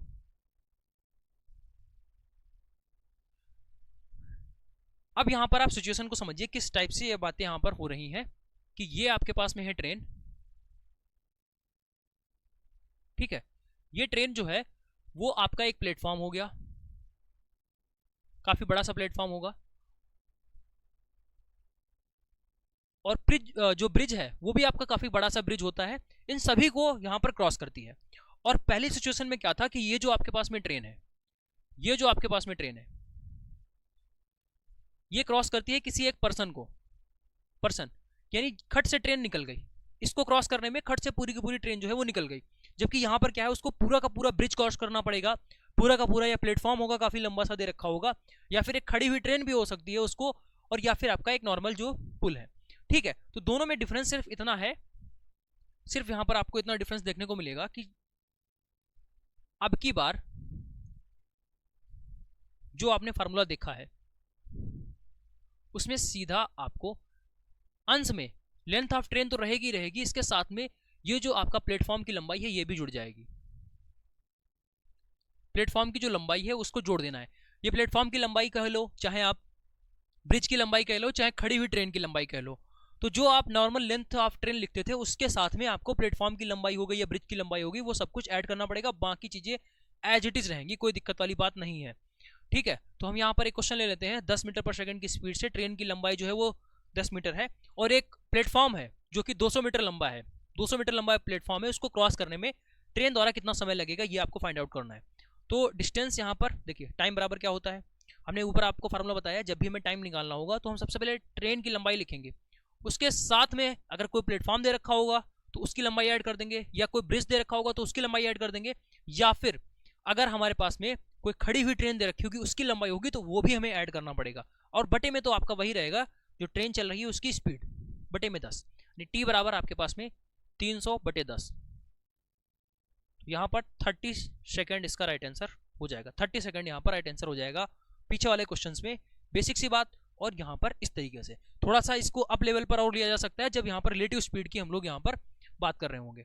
ठीक है, चलिए अब क्वेश्चन पर आते हैं। यहाँ पर क्या दे रखा है कि एक ट्रेन है, एक स्टेशन प्लेटफॉर्म से 38 सेकंड और प्लेटफॉर्म पर एक खड़े पर्सन को 22 सेकंड में क्रॉस करती है। यदि ट्रेन की जो स्पीड है वो 29 मीटर पर सेकंड है तो प्लेटफॉर्म की जो लंबाई है वो आपको यहाँ पर बतानी है। ठीक, तो इसको दो स्टेज में कर सकते हो, दो बार अगर आप इक्वेशन लगाओगे। ठीक है, पहला फार्मूला, सबसे पहले हमें यहाँ पर ट्रेन की लंबाई भी नहीं पता है। क्या क्वेश्चन में ट्रेन की लंबाई दे रखी? नहीं। प्लेटफॉर्म की लंबाई भी हमें नहीं पता है, तो हम प्लेटफॉर्म की लंबाई को x मान सकते हैं, जो ट्रेन है उसकी लंबाई को y मान सकते हैं। दो बातें हो गई। पहले से हम इक्वेशन बनाएंगे, जो फार्मूला हमने आपको बताया उसके हिसाब से हम इक्वेशन बनाएंगे। एक इक्वेशन बनेगी इस बात से, दूसरी इक्वेशन बनेगी आपकी इस बात से।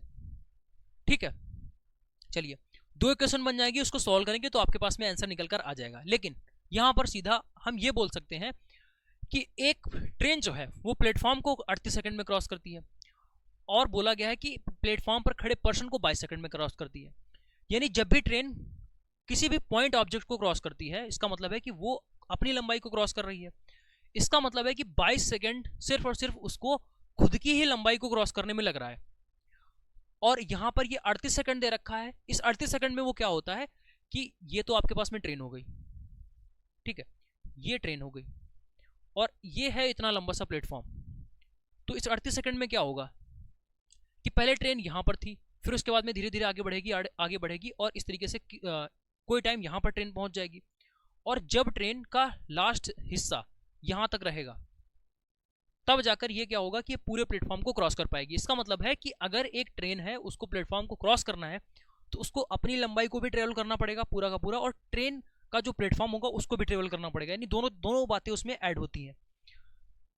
तो सीधा हम ये बोल सकते हैं, अगर हम इन दोनों का डिफरेंस ले लें, इन दोनों का अगर हम डिफरेंस ले लें तो हमें यहाँ पर टाइम पता चल जाएगा जिस टाइम पीरियड में वो प्लेटफॉर्म को क्रॉस करती है। यानी यहाँ पर टाइम कितना हो जाएगा, 38 - 22। आप बोल सकते हो कि ये हो जाएगा 16 सेकंड। ठीक है, ये कितना हो जाएगा, 16 सेकंड। यानी एक ट्रेन जो है वो किसी प्लेटफॉर्म को 16 सेकंड में क्रॉस करती है, सीधी सी बात है। और उसकी स्पीड जो है वो स्पीड यहां पर दे रखी है 29 मीटर पर सेकंड। तो यहां पर हम लोग बोलेंगे कि प्लेटफॉर्म की लंबाई, यानी कि हमें लंबाई चाहिए यानी डिस्टेंस चाहिए। तो डिस्टेंस का फार्मूला क्या होता है? देखो कितना आसान हमने क्वेश्चन कर दिया कि टाइम 16 सेकंड, स्पीड जो है वो 29 सेकंड, तो डिस्टेंस क्या होगा, सीधा स्पीड इंटू टाइम। यानी आप बोल सकते हो 29 × 16। ठीक है, 29 × 16 यानी ये आपका 290 और 54 5, 6 दूनी 12 और 5 17। तो ये आपके पास में हो जाएगा 464। ठीक है, क्या हो जाएगा, 464। डी वाला जो ऑप्शन है वो यहाँ पर बिल्कुल करेक्ट हो जाएगा। ठीक है, दो इक्वेशन बनाने से अच्छा सीधा आप इस तरीके से डिफरेंस लेकर चीज़ों को कर सकते हो। चलिए आगे बढ़ते हैं।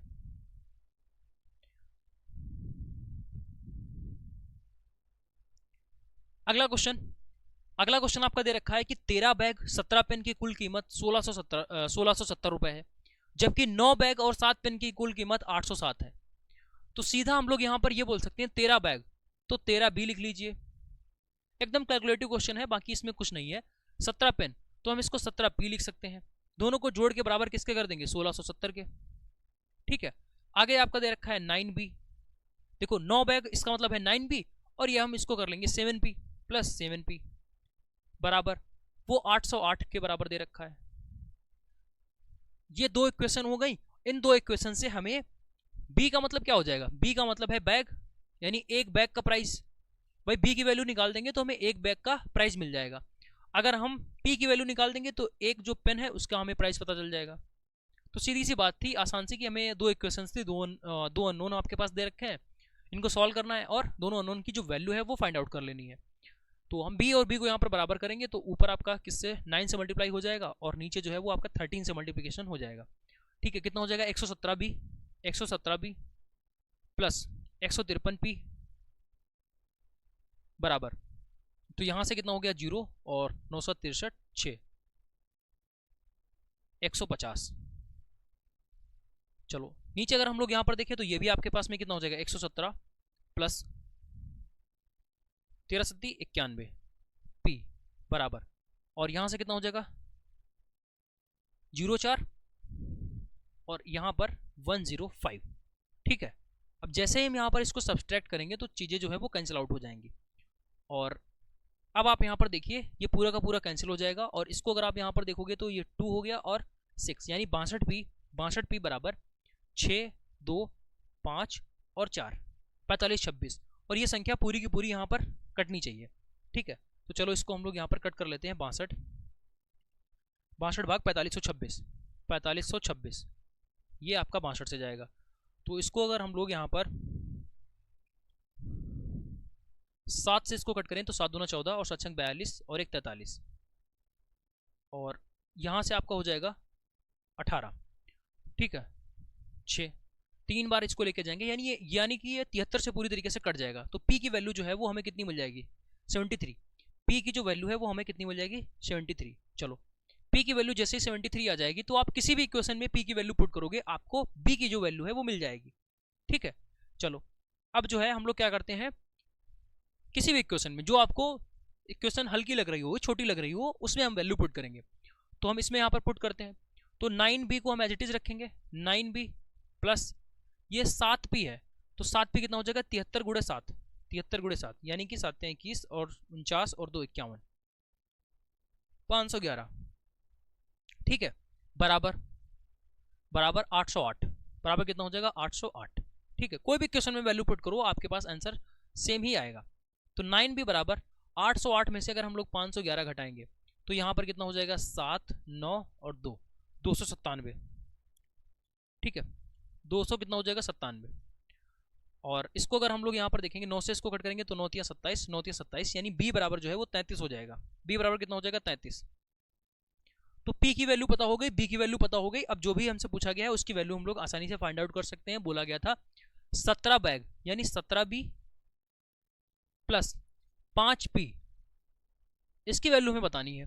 तो b की वैल्यू कितनी निकल कर आ गई? 33। तो 17 गुणा 33, 17 गुणा 33 प्लस 5 गुणा p की वैल्यू में पता चल गई कितनी? 73। ठीक है, तो इसको जैसे आप कैलकुलेट करोगे तो आपके पास में जो आंसर है वो आ जाएगा।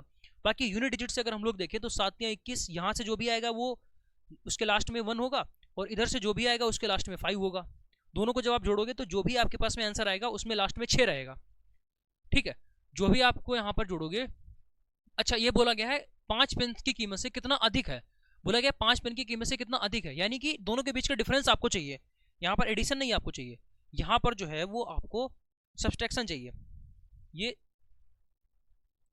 17b माइनस 5p ये आपको यहाँ पर माइनस चाहिए। ठीक है, इस तरीके से। तो जैसे ही आप यहाँ पर इसको घटाओगे तो घटाने पर भी सेम ही बात आएगी कि यहाँ पर 1 है और यहाँ पर 5, इसको घटाओगे तो आपके पास 6 आएगा, यानी सी वाला जो ऑप्शन है वो करेक्ट है। बाकी आप कैलकुलेट भी कर सकते हो, ऐसी कोई खास यहाँ पर कैलकुलेशन नहीं दे रखी है। ठीक है, चलिए तो इसमें अगर आप ध्यान से देखिए तो कितना हो जाएगा? 5 या 15 और 7 9 35 36, 365, और यहाँ पर देखेंगे 51, तो 1 और 6 5, 561 माइनस 365, तो ये 6 हो जाएगा, और यहाँ पर आपका 9 हो गया और 196। ठीक है, सी वाला ऑप्शन आपका करेक्ट हो जाएगा। चलिए आगे बढ़ते हैं। अगला क्वेश्चन दे रखा है, जल संकट के कारण प्रारंभिक जनसंख्या 10% जो व्यक्ति हैं वो यहाँ पर शहर छोड़कर चले गए, शेष जनसंख्या का जो 40% है। जब भी ऐसा क्वेश्चन आ जाता है कि अगला डेटा जो है वो शेष का दे दे, यानी कुछ लोग छोड़कर चले गए हैं, या ऐसा हो सकता है कि 10% लोग जो है वो आ गए हैं, ऐसा भी यहाँ पर बोला जा सकता है। तो जब भी रिमेनिंग के आगे कुछ भी हो जाए, जैसे हमें डिस्काउंट मिला और डिस्काउंट मिलने के बाद में फिर से जो बचा हुआ आपको पेमेंट करना है, उस बचे हुए पेमेंट पर फिर से, यानी शेष पेमेंट में से फिर से आपको डिस्काउंट मिल गया, तो हर एक जगह पर सक्सेसिव लगता है। ठीक है, सक्सेसिव डिस्काउंट का कॉन्सेप्ट आ जाता है।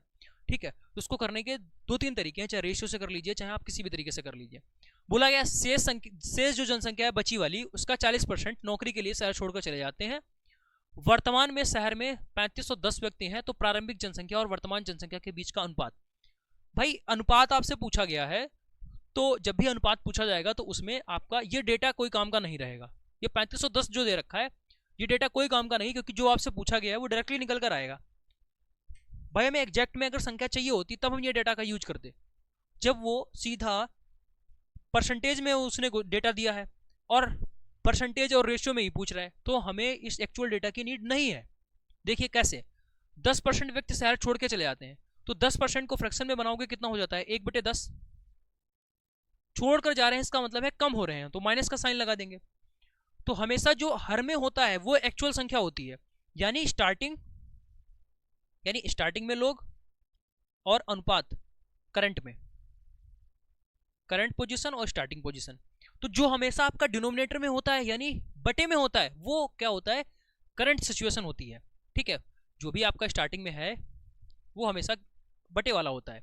सीधा मान सकते हैं कि स्टार्टिंग में क्या था, 10 था भाई, ऐसे बोलिए कि 10 था, 10 में एक लोग चले गए, हर 10% में से एक बंदा चला गया है, तो बचा कितना, 9 बचा। 10 में एक घटा दोगे तो 9 हो जाएगा।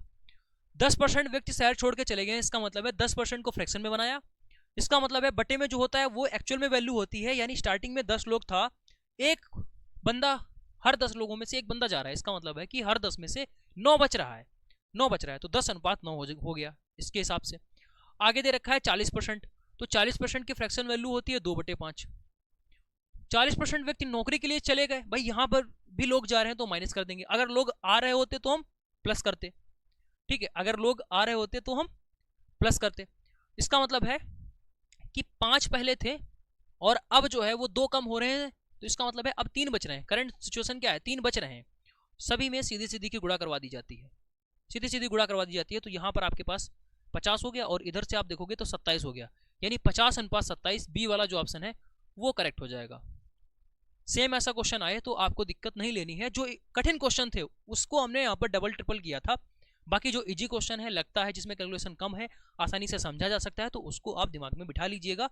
उसमें आपको ज़्यादा दिक्कत लेने वाली बात नहीं है कि इसके 2-4 और टाइप करवा दीजिए, क्योंकि हमें पूरा का पूरा जो सिलेबस है उसको भी देखना है और एक मैराथन के थ्रू जितना निचोड़ हो सकता है वो भी आपको हमें यहाँ पर प्रोवाइड करना है। ठीक है, दैट्स वाई हम इतना ज़्यादा सेम ही टाइप के क्वेश्चंस को नहीं रिपीट कर सकते हैं। ठीक है, चलिए ये क्वेश्चन जो है इसलिए हम आपके लिए लेकर आए क्योंकि आप इस क्वेश्चन को खुद से ट्राई कर सको। ठीक है, अगर आपको दिक्कत आ रही है तो एक बार इसका कॉन्सेप्ट देख लीजिए, सेम डिट्टो वैसा ही क्वेश्चन है और कोई भी एक सिंगल क्वेश्चन हमने अपनी तरफ से नहीं बनाया है, सारे के सारे जो क्वेश्चंस हैं वो आपके प्रीवियस एग्जाम्स के पूछे हुए हैं। इस क्वेश्चन का जो आंसर है आप लोगों को कमेंट करके बताना है। ठीक है, आगे बढ़ते हैं। आगे बोला गया एक सीपीयू को 4995 रुपए में बेचने पर एक आदमी को 15% का लाभ होता है और 25% का लाभ कमाने के लिए उसे कितने में बेचना पड़ेगा, उसको कितने में बेचना पड़ेगा। ठीक है, तो 15% का अगर आपको लाभ चाहिए तब आप इसको 4945 रुपए में बेचते हो। ठीक है, अगर आपको 15% का लाभ चाहिए तो 4945 रुपए में आप बेचते हो। 15% लाभ का मतलब क्या होता है, किसी भी संख्या का 115%, 115%, यानी 115% की वैल्यू आपको क्वेश्चन में गिवन है 4945। 115% की वैल्यू जो है वो 4945 दे रखी है। आपको चाहिए 25% का फायदा, तो इसका मतलब ये हो गया कि 125% की वैल्यू आपसे यहां पर पूछी जा रही है। देखो लाभ जब भी होता है तो हम 100 में उसको जोड़ देते हैं। 15% लाभ का मतलब है कि 155%, कॉस्ट प्राइस का 155%। अभी आप देखिए यहां पर लाभ लिखा हुआ है, तो लाभ का मतलब है कि वो 100 से कितना ज्यादा है, 100% से वो कितना ज्यादा है। ठीक है, तो 100 से कितना ज्यादा है, जब हम इस लाभ वर्ड को हटा देते हैं तो जो एक्चुअल में परसेंटेज बनता है वो 115% ऐसे बनेगा, यानी 100 उसमें जुड़ जाता है। और यहाँ पर भी वही सेम कहानी हो गई, यानी 115% की वैल्यू क्वेश्चन में गिवन है और आपको 125% की वैल्यू बतानी है। ये तो वही यहाँ पर बात हो गई कि 2 पेन का जो प्राइस है, 2 पेन का जो प्राइस है वो गिवन है कि भाई ये 12 रुपया है और आप हमें 3 पेन का जो प्राइस है वो बता दीजिए। क्या करते हैं इसमें, इस सिचुएशन में क्या करते हैं, अगर 2 पेन का प्राइस 12 रुपया है तो हम क्या करेंगे, 12/2 यानी 1 पेन का प्राइस निकाल देंगे, जितना पूछा गया है उससे गुणा करवा देते हैं। यही तो करते हैं। इतना करने के बाद में ही तो हमारे पास में आंसर आता है 6×18। क्या हमने किया, 12/2 × 3 किया, वही काम आपको यहां पर भी करना है। तो यहां पर 4945 बटे 115, कितना हमको चाहिए, 125 का निकालना है। नीचे भी परसेंट है ऊपर भी परसेंट है, जो कि कैंसिल आउट हो जाएगा। बस इसको सॉल्व कर देंगे, हमारे पास में जो आंसर है वो बन जाएगा। चलिए, प्रतिशत से जो प्रतिशत है वो कैंसिल आउट हो गया, 25×5 125। ठीक है, 25×5 125 और यहाँ पर आपके पास में 23 हो गया।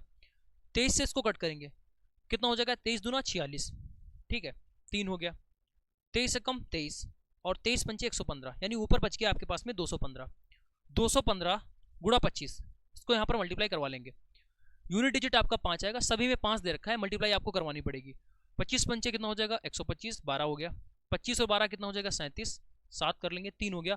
25 दूना 50, 50 और 3 53, तो 5375, 5375 यानी कि बी वाला जो ऑप्शन है वो यहाँ पर करेक्ट हो जाएगा। तो इसको कितने रुपए में बेचना चाहिए, 5375 रुपए में बेचना चाहिए। ठीक है, चलिए चलिए भाई, अब हम लोग यहाँ पर रीजनिंग स्टार्ट करते हैं, और रीजनिंग के जितने इंपॉर्टेंट टाइप के क्वेश्चंस हैं वो सारे के सारे आपको यहाँ पर देखने को मिलेंगे। तो फटाफट से इस सेशन को सबसे पहले आप शेयर कर दीजिएगा, और नॉन टेक्निकल का जो भी आपका दर्द है, दुख है, पीड़ा है, वो सब कुछ दूर हो जाएगा। भाई रीजनिंग एक आसान सब्जेक्ट है, अगर आप थोड़ा सा दिमाग लगाकर चीज़ों को कंटिन्यू करोगे तो बहुत ही आपको मजा आने वाला है। देखिए रीजनिंग में कुछ चीज़ें हैं जैसे याद करने वाली होती हैं, कि हम स्क्वायर याद कर लें, क्यूब याद कर लें। भाई रीजनिंग में स्क्वायर क्यूब, जी हाँ, रीजनिंग में भी ये स्क्वायर क्यूब बहुत ही चलता है, क्योंकि उससे ही आप क्वेश्चन को जल्दी क्लिक कर पाते हो। मैथ में तो इसका रहता ही रहता है, साथ साथ में रीजनिंग में भी रहता है। इसके अलावा अल्फाबेट का जो ऑर्डर है वो बहुत इंपॉर्टेंट होता है किसी भी रीजनिंग के क्वेश्चंस को सॉल्व करने के लिए। जैसे ए जो है 1 नंबर पर है, बी 2 नंबर पर है, सी 3 नंबर पर है, डी 4 नंबर पर है। तो मोस्टली जब हम एसएससी और रेलवे जैसे एग्जाम्स के लिए प्रिपरेशन करवाते हैं तो वहां पर बोलते हैं कि भाई आपको बिल्कुल रटा होना चाहिए कि टी जो है 20 नंबर पर है, एक्स जो है वो आपका 24 नंबर पर है, 25 नंबर पर क्या है, 26 पर क्या है, उल्टा से क्या है, सीधा से क्या है। तो वो चीज़ वहां पर बहुत अच्छी तरीके से तैयार करवाई जाती है, बट हम आपको इतना रिकमेंड नहीं करेंगे, क्योंकि देखिए जब भी आप एग्जाम देने जाते हो तो आपको, अगर ऑनलाइन आपका एग्जाम है या फिर ऑफलाइन एग्जाम है, तो वहां पर आपको थोड़ा सा टाइम दिया जाता है। तो उस जो भी आपके पास में टाइम बचता है, आपको जो भी सीट है वो प्रोवाइड कर दी जाती है, तो वहां पर आप ऐसे नंबरिंग करके पूरा चीज़ों को लिख सकते हो। ठीक है, स्टार्टिंग में जितना आपके पास टाइम बचा हुआ है, स्टार्टिंग के ही टाइम में तो लिख दीजिए। उसके बाद में अब आपको इस पर मेहनत नहीं करनी पड़ेगी कि भाई इसको हम याद कर लें, या गलत होने के भी चांसेस ज़्यादा रहते हैं, क्योंकि आप उतना टाइम नहीं देते हो। अगर नॉर्मल एसएससी और बैंक और रेलवे के एग्जाम्स की बात करें तो बच्चे बहुत ज़्यादा 10-10 हज़ार 20-20 हज़ार क्वेश्चन करते हैं, तो वो चीज़ें कभी गलत नहीं होती उनकी। लेकिन हम आपको इतना रिकमेंड नहीं करते हैं, क्योंकि आप उतनी प्रैक्टिस कर भी नहीं पाओगे, क्योंकि आपको टेक्निकल सेक्शन भी देखना है। तो सीधा आसान आपको तरीका बताते हैं कि अल्फाबेट का ये ऑर्डर तो आपको पहले ही लिख लेना है। ठीक है, ओएमआर भर्ती, अगर आप ओएमआर वाला क्वेश्चन, ओएमआर वाला पेपर दे रहे हो वहां पर भी, और अगर आपका ऑनलाइन वाला है तब तो आपका टाइम बचता ही बचता है। ठीक है, तो ये काम आपको पहले कर लेना है। ठीक है, चलिए सीरीज का क्वेश्चन देखते हैं। सबसे पहले बहुत ही आसान सा क्वेश्चन यहाँ पर दे रखा है। अल्फाबेट के बहुत ही चैप्टर होते हैं भाई, बहुत ही टाइप के क्वेश्चन बन सकता है, वो भी आप आगे देखोगे कैसे कैसे पूछे जाते हैं। बस ऑर्डर आपको पता है तो चीजें आसान हो जाती हैं, बस इतनी सी बात है।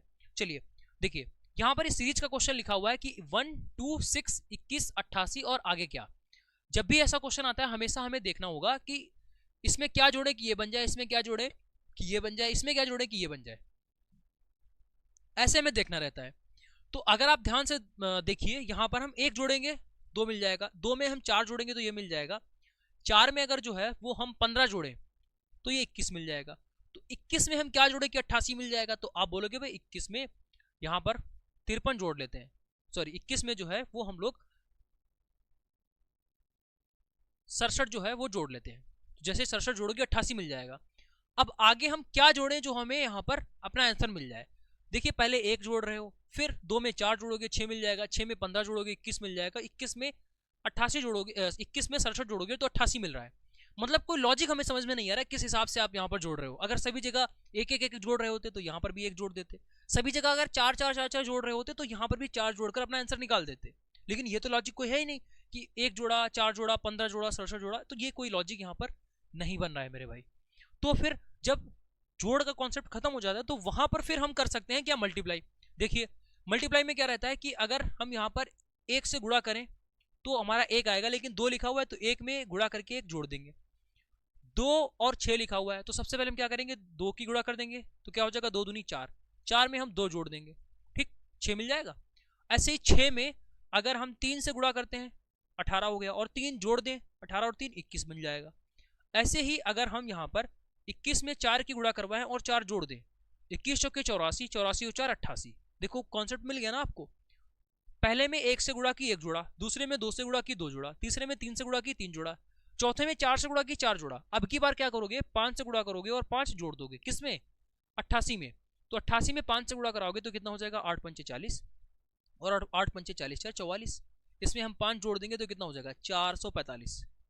तो 445 जो है वो इसका राइट आंसर हो जाएगा, यानी कि बोल सकते हैं सी वाला ऑप्शन यहाँ से करेक्ट हो जाएगा मेरे भाई। ठीक है, चलिए आगे दे रखा है भाई कोडिंग डिकोडिंग में ऐसे क्वेश्चंस आपको देखने को मिल जाएंगे कि अगर हम अलर्ट को इस तरीके से कोड करते हैं अलर्ट, तो ये आपका क्या दे रखा है अलर्ट, ALERT, कैसे लिखा गया है ये ODHWU, इस तरीके से इसको लिखा गया है। सबसे पहले देखते हैं भाई किस लॉजिक से आप इसको ऐसे लिख रहे हो। नंबरिंग कर देते हैं, A पहले नंबर पर है, L 12 नंबर पर है, E 5 नंबर पर है, R 18 पर है, T 20 पर है। आपको नहीं याद है कोई दिक्कत वाली बात नहीं, हमने स्टार्टिंग में ही बता दिया, आपको याद नहीं करना है, जो आपके पास एक्स्ट्रा टाइम मिलेगा उसी टाइम में आपको ये चीजें लिख देनी है, ठीक है। देखिए ये 1 नंबर पर है और यहाँ पर जो है 15 पर है, तो आप देखो कि सीधा आपने 14 जोड़ा, यहाँ पर क्या 14 जोड़ रहे हो, नहीं, तो ये कोई लॉजिक नहीं है। तो यहाँ पर इस तरीके से लॉजिक बनना है, 1 में 3 जोड़ेंगे भाई, 1 में 3 जोड़ेंगे और इधर लिख देंगे, 16 में 3 जोड़ेंगे इधर लिख देंगे भाई, ये 12 में देखो L में 3 जोड़ोगे तो इधर आता है 15 भाई, L 12 नंबर पर है, 3 जोड़ोगे 15 हो जाएगा। यानी यहाँ पर भी 3 जोड़ रहे हैं, यहाँ पर भी 3 जोड़ रहे हैं, लेकिन क्रॉस तरीके से जोड़ रहे हैं। ये 5 है और ये 8 है, इसका मतलब है यहाँ पर हमने सीधे सीधे 3 जोड़ दिया। इसमें देखिए R में 3 जोड़ोगे इधर लिख देंगे और T में 3 जोड़ोगे इधर लिख दोगे। हर जगह 3 तो जुड़ रहा है, लेकिन वो अलग तरीके से है, मतलब A में 3 जोड़कर यहाँ लिखना है और इसमें 3 जोड़कर आगे लिखना है, बीच में जो होगा उसको जोड़कर बीच में ही रखना है। हमसे पूछा गया था इसका बताइए कोड क्या होगा, इसका कोड आपको बताना है DEBUT। देखो 3 हमें यहाँ पर जोड़ना रहेगा, इसमें भी 3 जोड़ना है, सभी में 3 जोड़ना है, हर एक अंक में हमें 3 जोड़ना है। चलो जोड़ते हैं। डी में जो भी जोड़ोगे उसको इस साइड लिखना है, तो डी होता है 4 नंबर पर, 3 जोड़ोगे तो 7 हो जाएगा, यानी जी यहाँ पर आ जाएगा। 7 नंबर पर क्या होता है जी, तो यहाँ पर हो जाएगा। देखो ई में 3 जोड़ना है, ई 5 नंबर पर होता है, ठीक है, 5 में 3 जोड़ोगे 8 हो जाता है, 8 क्या होता है एच, तो ये आपका एच हो जाएगा। ऐसे ही देखिए इसमें 3 जोड़ना है और इसके नीचे लिख देना है।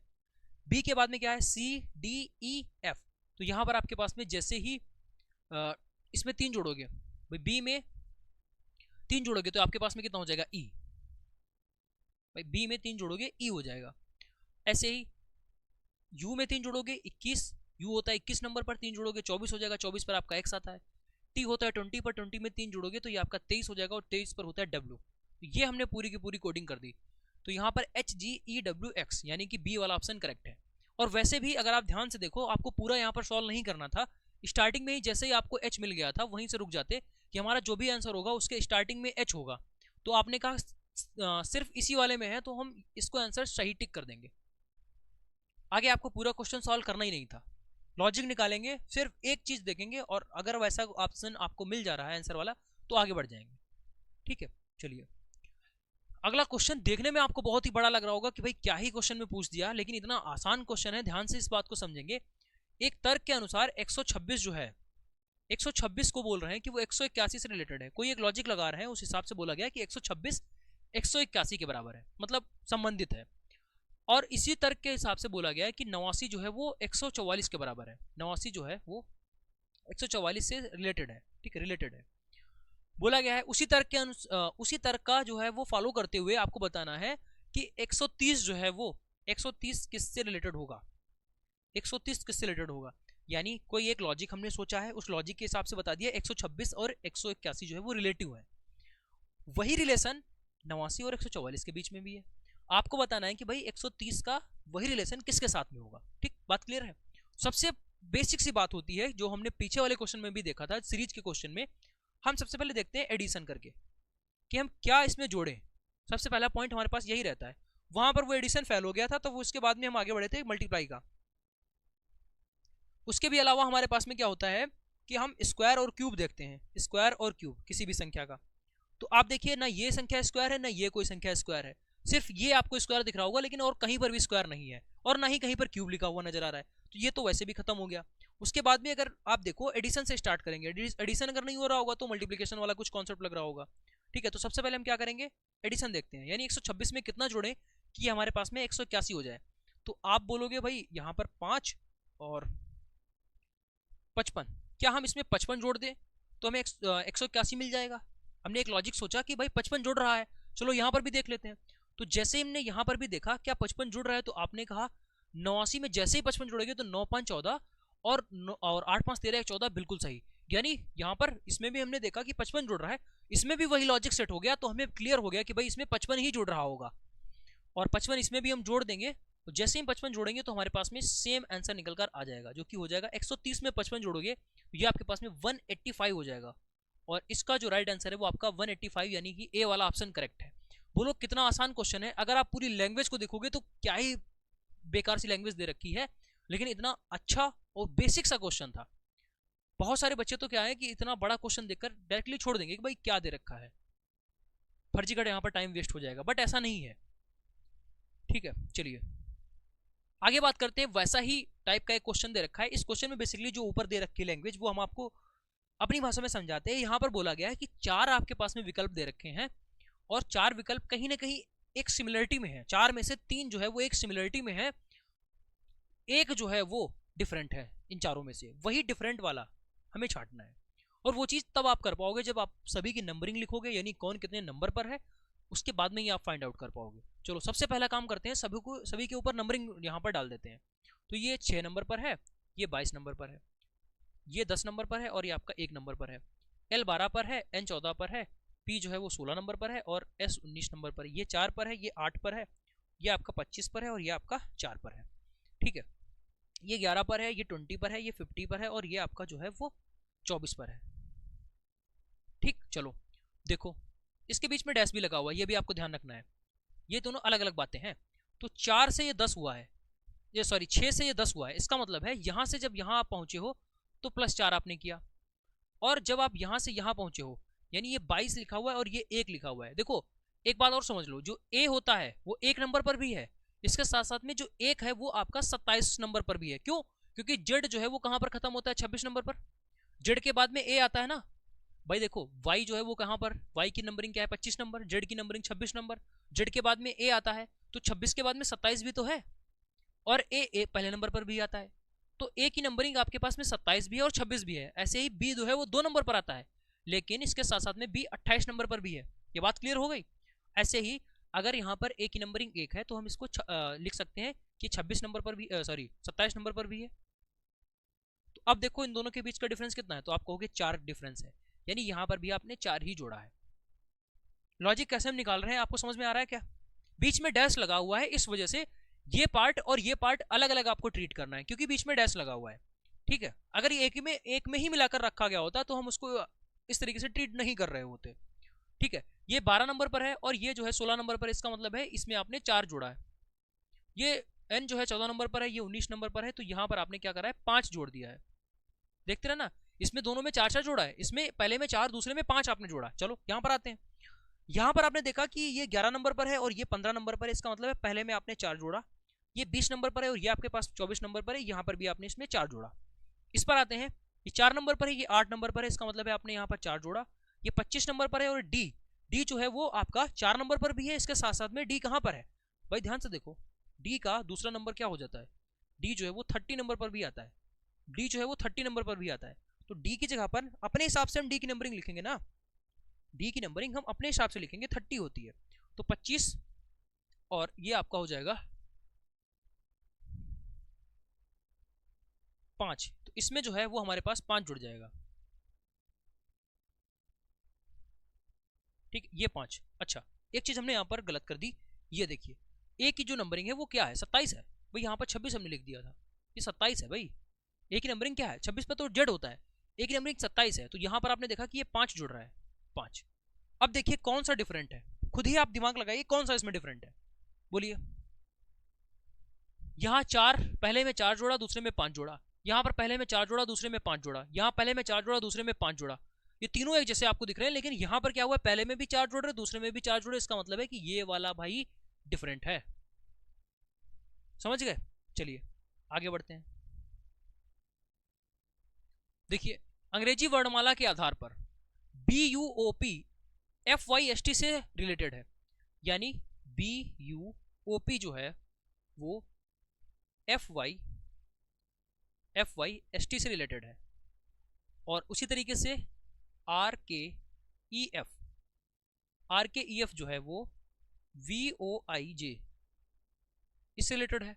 तो आपको बताना है DWQR किससे रिलेटेड होगा, DWQR ये आपको बताना है। जो लॉजिक इन दोनों में लग रहा है वही लॉजिक इसमें भी लग रहा है, और वही लॉजिक का फॉलो आपको आगे करके आंसर तक पहुंचना रहेगा। ठीक, चलो देखते हैं भाई। ये 2 नंबर पर, ये 21 नंबर पर, और ये आपका 15 नंबर पर, ये 16, ये 20 पर, ये 19 पर, ये आपका 25 पर, और ये 6 पर। देखो 2 से 4 हुआ है, इसका मतलब है आपने यहाँ पर 4 जोड़ दिया। ये 21 से 25 हुआ है, इसका मतलब है यहाँ पर भी आपने 4 जोड़ा। ये 15 से 19 हुआ है, इसका मतलब है यहाँ पर भी आपने 4 जोड़ा। और ये P से T पर हुआ है, यानी 16 से 20 हुआ है, यहाँ पर भी 4 जोड़ रहे हो। यानी सब जगह आपने 4-4 जोड़ा है। इसमें भी चेक कर लेते हैं। R 18 पर होता है, 18 4 22। K 11 पर होता है, 11 में 4 जोड़ोगे 15, 15 पर O, बिल्कुल सही। यहाँ पर भी आपने देखा कि E 4 है, सॉरी 5 नंबर पर है, 4 जोड़ोगे 9 हो जाएगा, 9 पर I, बिल्कुल सही।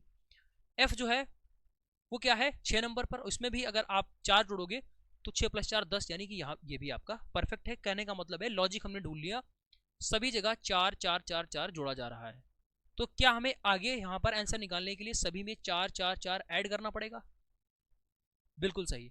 और यहाँ पर जो है वो हम पूरा का पूरा क्वेश्चन सॉल्व नहीं करेंगे, इस चीज का हम फायदा उठाएंगे, पूरा क्वेश्चन सॉल्व नहीं करेंगे। देखिए R 18 नंबर पर है, इसमें 4 जोड़ोगे 22 हो जाएगा। 22 पर क्या आता है V, तो हमारे पास जो भी आंसर आएगा उसके लास्ट में V होगा। देखिए लास्ट में V कहां पर है, तो आपने कहा सिर्फ इसी में है, तो A वाला ऑप्शन करेक्ट हो गया, पूरा हमें नहीं देखना पड़ा।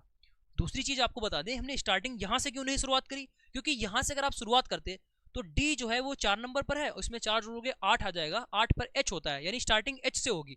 तो भाई सभी ऑप्शन में H लिखा हुआ है, तो हमने स्टार्टिंग से शुरुआत ही नहीं की, हमने लास्ट से शुरुआत कर दी, और सीधा हमें जो है वो बाय ऑप्शन को आंसर मिल गया, वरना हमें पूरा का पूरा अभी लिखना पड़ता आगे। इस तरीके से टाइम भी हमें देखना रहेगा, क्योंकि ऑप्शंस दे रखे हैं तो उसकी हेल्प ले सकते हैं। ठीक है, चलिए अगला, मतलब इतना बढ़िया क्वेश्चन लिखा हुआ है, आपको सॉल्व करोगे आपको मजा आ जाएगा। क्यों, देखिए क्योंकि इसमें इस क्वेश्चन में कुछ है ही नहीं, बस नजर का खेल है। समझिए, दे रखा है यहाँ पर मेक दे रखा है, MEKE, बस अक्षर को यहाँ पर आपको लेटर्स को पकड़ना है। और पीक दे रखा है PEAK, पीक को 41 और 76 बोला गया है। आपको दी हुई भाषा में M के लिए जो कोड है वो बताना है, M का कोड बताइए। चलो, ऐसे क्वेश्चन में हमेशा क्या करना होता है, दोनों में कॉमन देखना होता है क्या है। ये MEKE लिखा हुआ है, यहाँ पर PEAK लिखा हुआ है, तो ध्यान से देखिए AKE यहाँ पर AKE यहाँ पर भी है और AKE यहाँ पर भी है, तो इन दोनों में इधर कॉमन क्या है उसको हम लिख लेंगे, और इधर कॉमन क्या है उसको भी हम लिख लेंगे। AKE इधर हो गया, और इधर देखिए क्या कॉमन है, 6 4 1 3 4 1 7 6, दोनों में देखो क्या कॉमन है, 6 यहाँ पर भी है 6 यहाँ पर भी है, तो हमारे पास इसकी कोडिंग में भी 6 होगा। 4 यहाँ पर भी है 4 यहाँ पर भी है, तो इसको भी, यानी कि हम क्या कर रहे हैं, हम एक साइड का कॉमन पोर्शन लिख रहे हैं, इधर क्या कॉमन है वो हमने सब कुछ लिख दिया, पूरा जो कॉमन हमें मिला था, ए ऊपर भी है नीचे भी है वो भी लिख दिया। सीक्वेंस कोई भी रखना है, कोई दिक्कत वाली बात नहीं है, यानी क्रम जो है वो कुछ भी रख सकते हो, कोई दिक्कत वाली बात नहीं है। इधर 6 है, नीचे भी आपका 6 है, वो लिख लिया। 4 ऊपर भी है, नीचे भी 4 है, वो भी हमने लिख लिया। इसके अलावा 1 ऊपर है, यहाँ पर भी 1 है, वो भी हमने यहाँ पर लिख लिया, इस तरीके से। ठीक है, अब दोनों पोर्शन में हमने क्या करा है कि जो कॉमन वाला पार्ट था उसको हमने लिख लिया। अब देखते हैं, हमसे M पूछा गया है, M कहाँ पर है, M यहाँ अवेलेबल है, M कहाँ पर अवेलेबल है, इधर। ठीक है, इस संख्या में, तो ध्यान से देखिए AKE के लिए जो कोड है वो 641 है, 641 वाला तो रिजर्व हो गया, यानी इतना कोड जो है वो किसको दिखा रहा होगा, ये AKE को दिखा रहा होगा, तो बच गया इधर M और इधर बच गया 3, तो इसका मतलब है कि M की जो कोडिंग होगी वो 3 होगी, M की जो कोडिंग होगी वो 3 होगी, B वाला जो ऑप्शन है वो करेक्ट हो जाएगा।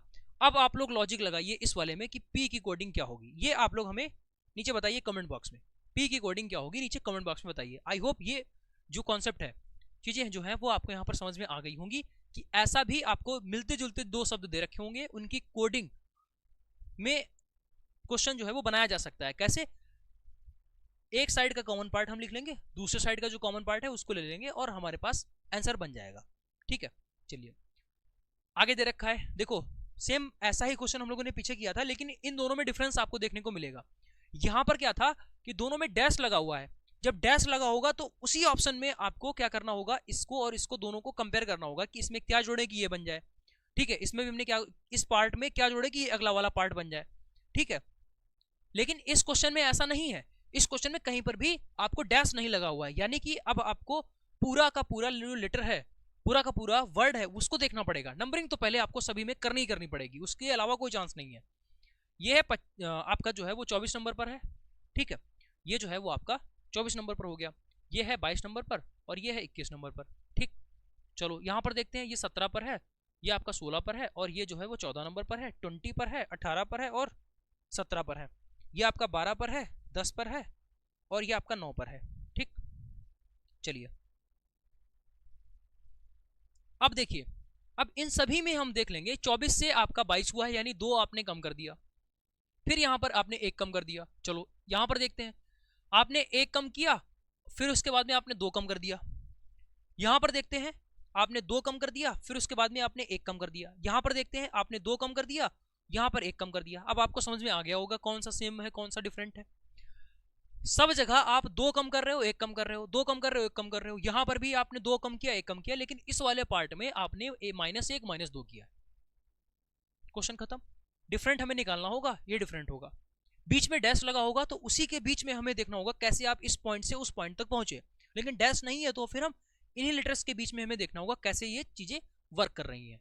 बात क्लियर है? चलिए अगला क्वेश्चन। एक ऐसी सीरीज बनी होगी जिसमें हमें पहले देखना होगा कि ये ए लिखा हुआ है पहले नंबर पर यहां पर, और आगे आपका जो है देखो ये एक पूरा आपका वर्ड है, ये दूसरा वर्ड है, ये तीसरा वर्ड है और ये चौथा वर्ड है। इसी हिसाब से अगला वर्ड क्या होगा। इसमें 2 सीरीज चलेंगी। एक तो यहां पर आप देखोगे ध्यान से कि लेटर्स लिखे हुए हैं, दूसरा नंबर भी चल रहा है, ये 123 है, ये 110 है, ये 97 है और ये 84 है। अगला यहां पर क्या होगा, तो अगला आपको निकालने की आवश्यकता नहीं है संख्या वाला। ऑप्शन में आपका हर जगह 71 दे रखा है, तो ये पक्का 71 ही होगा, इसके अलावा कुछ होगा नहीं। लेकिन 71 कैसे होगा वो भी आप देख लीजिए। ये 123 है, 123 में क्या करो कि 110 हो जाए, तो आपने कहा कि भाई इसमें हम 13 घटा देते हैं। इसमें जो है 123 में 13 घटा देंगे, तो 13 घटाओगे इतना आ जाएगा। चलो यहाँ पर देखते हैं, और आपका 110 में हम 13 घटा देंगे तो क्या हमें मिल जाएगा? बिल्कुल मिल जाएगा। यहाँ भी 13 घटा रहे हो, यहाँ पर भी आपने 13 घटाया। सिर्फ हम किस पर बात कर रहे हैं? हम सिर्फ और सिर्फ अंकों पर बात कर रहे हैं। 123 में से 13 जाएगा 110, 110 में से 13 जाएगा तो 97। अब 97 से हमें कहाँ तक पहुंचना है? 84 पर। 97 से 84 पर पहुंचोगे तो हमें 13 घटाना है। बात क्लियर? अब सब जगह आप 13 घटा रहे हो, इसका मतलब है कि आगे जो भी आपके पास आंसर तक पहुंचना है वहां पर भी 13 घटाना पड़ेगा। जैसे ही आप इसमें से 13 घटाओगे तो 71 आपका आ जाएगा। इस तरीके से 71 आया है, जो कि आपको नहीं निकालना था। क्यों? क्योंकि सभी ऑप्शन में 71 दे रखा था, तो हम इसको ना भी निकालते तब भी कोई दिक्कत वाली बात नहीं थी। ठीक, मेन चीज जो हमें निकालनी है वो ये है कि आगे का जो पोर्शन है वो कैसे निकलेगा। एक्ट ये है और आई के बी ये लिखा हुआ है, क्यू एस जे ये है और ये आपका इस तरीके से। तो आगे यहाँ पर क्या आएगा, तो एक एक लेटर पर हमें यहाँ पर ध्यान देना होगा। पहले ये ए लिखा हुआ है 1 नंबर पर, ये 3 नंबर पर है, ये 20 पर है, ये आपका 9 पर है, ये 11 पर है, ये 2 पर है, ये 17 पर है और ये आपका 19 पर है, और जे जो है वो आपका 10 पर है, ये जो है 25 पर है, 1 पर है और 18 पर है। ध्यान दीजिए 1 से 9 हुआ है, 1 से 9। देखो पहला यहाँ पर ए लिखा हुआ है, ये आई लिखा हुआ है, इसका मतलब है पहले पर आपने 8 जोड़ा है, पहली संख्या में आपने 8 जोड़ा तब आप यहाँ पर पहुंचे हो। ये सी 3 नंबर पर है और ये आपका 11 नंबर पर है, तो इसमें भी आपने क्या करा है? 8 जोड़ दिया है। ये टी नंबर पर है और ये जो बी है वो आपका दो नंबर पर तो होता ही होता है, इसके साथ में 28 नंबर पर भी होता है। बताया था हमने कि जो ए है वो आपका पहले नंबर पर भी है और 27 नंबर पर भी है। बी जो है वो आपका 2 नंबर पर है और आपका 28 नंबर पर भी है। कैसे याद रखोगे? 26 ऐड करके, 26 ऐड करके। सी जो है वो आपका 3 नंबर पर भी है, इसके अलावा इसमें 26 ऐड कर दीजिए तो सी जो है वो आपका 29 नंबर पर भी है। बात क्लियर हो गई? चलिए, तो यहाँ पर बी जो है वो 28 पर भी है। तो हमने देखा कि ये टी से बी पर पहुंचे हो, इसमें भी आपको 8 जोड़ना पड़ रहा है। यहाँ पर 8, यहाँ पर से आगे आप कैसे चलोगे? तो इसमें भी आपको क्या करना पड़ेगा? 8 जोड़ोगे, यहाँ पर भी 8, यहाँ पर भी 8, यानी हर जगह आपको 8 8 8 ऐड करना है। तो लास्ट में पहुंचेंगे 8 8 ऐड कर देंगे। तो जैसे ही y में 8 ऐड करोगे, y में 8 ऐड करोगे तो ये आपके पास में कितना हो जाएगा? 25 और 8 33। यहाँ पर 8 ऐड करोगे तो ये आपका 9 हो जाएगा, और इसमें 8 ऐड करोगे तो 18 8 26। नंबरिंग आपको यहाँ पर लिखनी होगी। देखो ये जो है जेड 26 पर क्या होता है? जेड होता है। 9 पर क्या होता है? आई होता है। 33 पर क्या होता है? कैसे फाइंड आउट करोगे? देखो ये 26 से ज्यादा है, तो जब भी संख्या 26 से ज्यादा हो जाती है तो 26 इसमें से घटा देंगे, तो यहाँ पर कितना हो जाएगा? 7। ठीक है, क्या हो जाएगा? 7। तो 7 पर क्या होगा? वही आपका 33 पर भी होगा। जो 7 पर होगा वही आपका 33 पर भी होगा। तो 7 पर क्या होता है? जी होता है। तो GIZ वाला ऑप्शन हमारा जो है वो करेक्ट हो जाएगा। और 71 तो सभी में सही था, तो GIZ आपका यहीं पर दे रखा है, ए वाला ऑप्शन यहाँ से करेक्ट हो गया। एक अच्छा और शानदार क्वेश्चन यहाँ से इस तरीके से बनाया जाता है, ठीक है। वैरायटीज ऑफ क्वेश्चंस आप यहाँ पर देख रहे होगे, देख लीजिए। अगला क्या दे रखा है कि एक इक्वेशन दे रखी होगी ऐसे कि 25 गुणा 5 गुणा 13 माइनस 3 प्लस 14, ठीक है। इसमें से प्लस का अर्थ जो है घटाना है, माइनस का जो अर्थ है गुणा है, इस तरीके से दे रखा है। तो आपको फाइनल आंसर बताना है। ऐसा नहीं है आंख बंद करके आपने देखा कि अरे बहुत आसान सा क्वेश्चन आ गया, चलो इसको सॉल्व कर लेते हैं, गलत हो जाएगा। ये रीजनिंग का क्वेश्चन है ना कि मैथ का क्वेश्चन है। तो पहले आपको प्रॉपरली देखना पड़ेगा किस जो है साइन का क्या मतलब है। 25 गुणा दे रखा है, तो गुणा वो प्रॉपरली ऊपर बोल रहा है कि गुणा जहां पर लिखा हो वहां पर आपको भाग करना है। तो गुणा जहां दे रखा है वहां चुपचाप भाग लगा लीजिए। तो 25 गुणे 5 था, तो 25 भाग 5 हो जाएगा। आगे भाग दे रखा है, तो ऊपर क्या बोला गया है, जहां पर भी भाग आए उसका मतलब जोड़ होता है। तो इस भाग को आप यहां पर जोड़ लिखोगे, जोड़ प्लस 13 हो गया। और माइनस, देखिए माइनस का मतलब क्या बोल रहा है उसमें, माइनस का मतलब बोला है गुणा, तो आप गुणा लगा दीजिए। 3 प्लस दे रखा है, तो प्लस का मतलब क्या है घटाना, तो आप घटाना लगा दीजिए। मतलब जो क्वेश्चन में आपके साइन दे रखे होंगे उस साइन को चेंज करना पड़ेगा प्रॉपरली। तो इस तरीके से हम लोग यहाँ पर चेंज कर देंगे, ठीक। चलिए ये यहाँ पर कितना हो जाएगा, 5 प्लस 13 दिया 39 माइनस का 14, तो 5 में से 14 जाएगा तो यहाँ पर कितना हो जाएगा 9 माइनस का, और 39 में से 9 जाएगा तो 30 जो है वो इसका राइट आंसर हो जाएगा। 30 is the right answer of this question, ठीक। चलिए आगे बात करते हैं। आगे जो है वो डायरेक्शन का एक इंपॉर्टेंट क्वेश्चन दे रखा है, और डायरेक्शन के इस क्वेश्चन में दे रखा है कि एक लड़की जो है वो लॉन में दक्षिण दिशा की ओर मुंह करके खड़ी हुई है, जहां पर 45 डिग्री जो है वो 45 डिग्री यहाँ पर दक्षिणावर्त यानी कि 45 डिग्री क्लॉकवाइज डायरेक्शन में वो मूव करती है, 45 डिग्री क्लॉकवाइज डायरेक्शन। इसके अलावा 135 डिग्री वो anti clockwise direction, 135 degree in anti clockwise, तो 135 डिग्री एंटी क्लॉकवाइज। तो जब भी ऐसी डायरेक्शंस आती हैं तो हम इनमें डिफरेंस ले लेते हैं। तो जैसे ही आप इनके बीच का डिफरेंस लोगे तो ये 90 हो जाएगा, और जो संख्या बड़ी होती है आंसर आपका वही हो जाता है। अगर क्लॉकवाइज बड़ा होता तो हम यहाँ क्लॉकवाइज लिखते, चूंकि संख्या हमारे पास एंटी क्लॉकवाइज वाली बड़ी थी तो ये एंटी क्लॉकवाइज कर दिया, ठीक। अब आते हैं कि जो पर्सन था वो किस दिशा में था, आपने कहा दक्षिण, तो ये पता होना चाहिए। ऊपर आपका नॉर्थ हो गया, नीचे साउथ हो गया, राइट हैंड में आपका हो जाता है ईस्ट, और इधर आपका हो गया वेस्ट।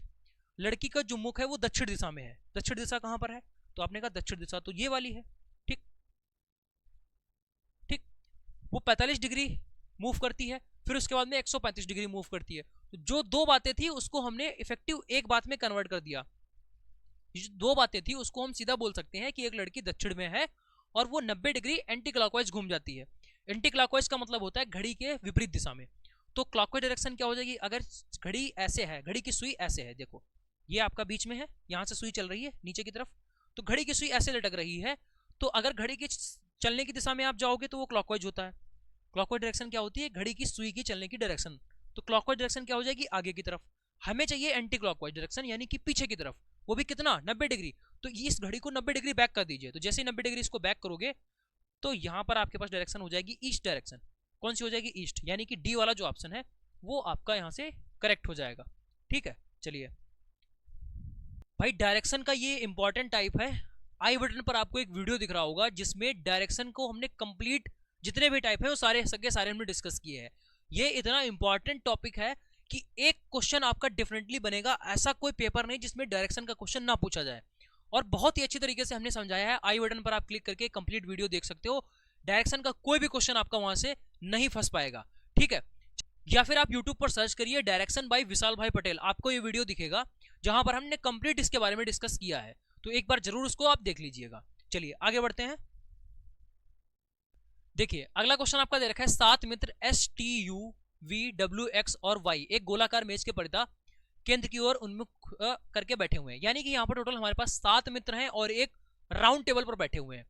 ऐसे हर एक क्वेश्चन में सबसे पहले आपको एक गोल इस तरीके से टेबल बना लेनी है।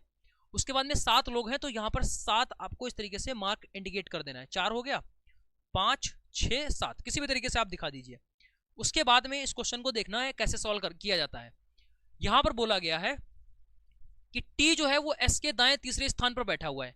तो सबसे पहले आप एक बात नोटिस करेंगे कि अगर कोई भी पर्सन, किसी भी पर्सन का राइट और लेफ्ट क्या होता है।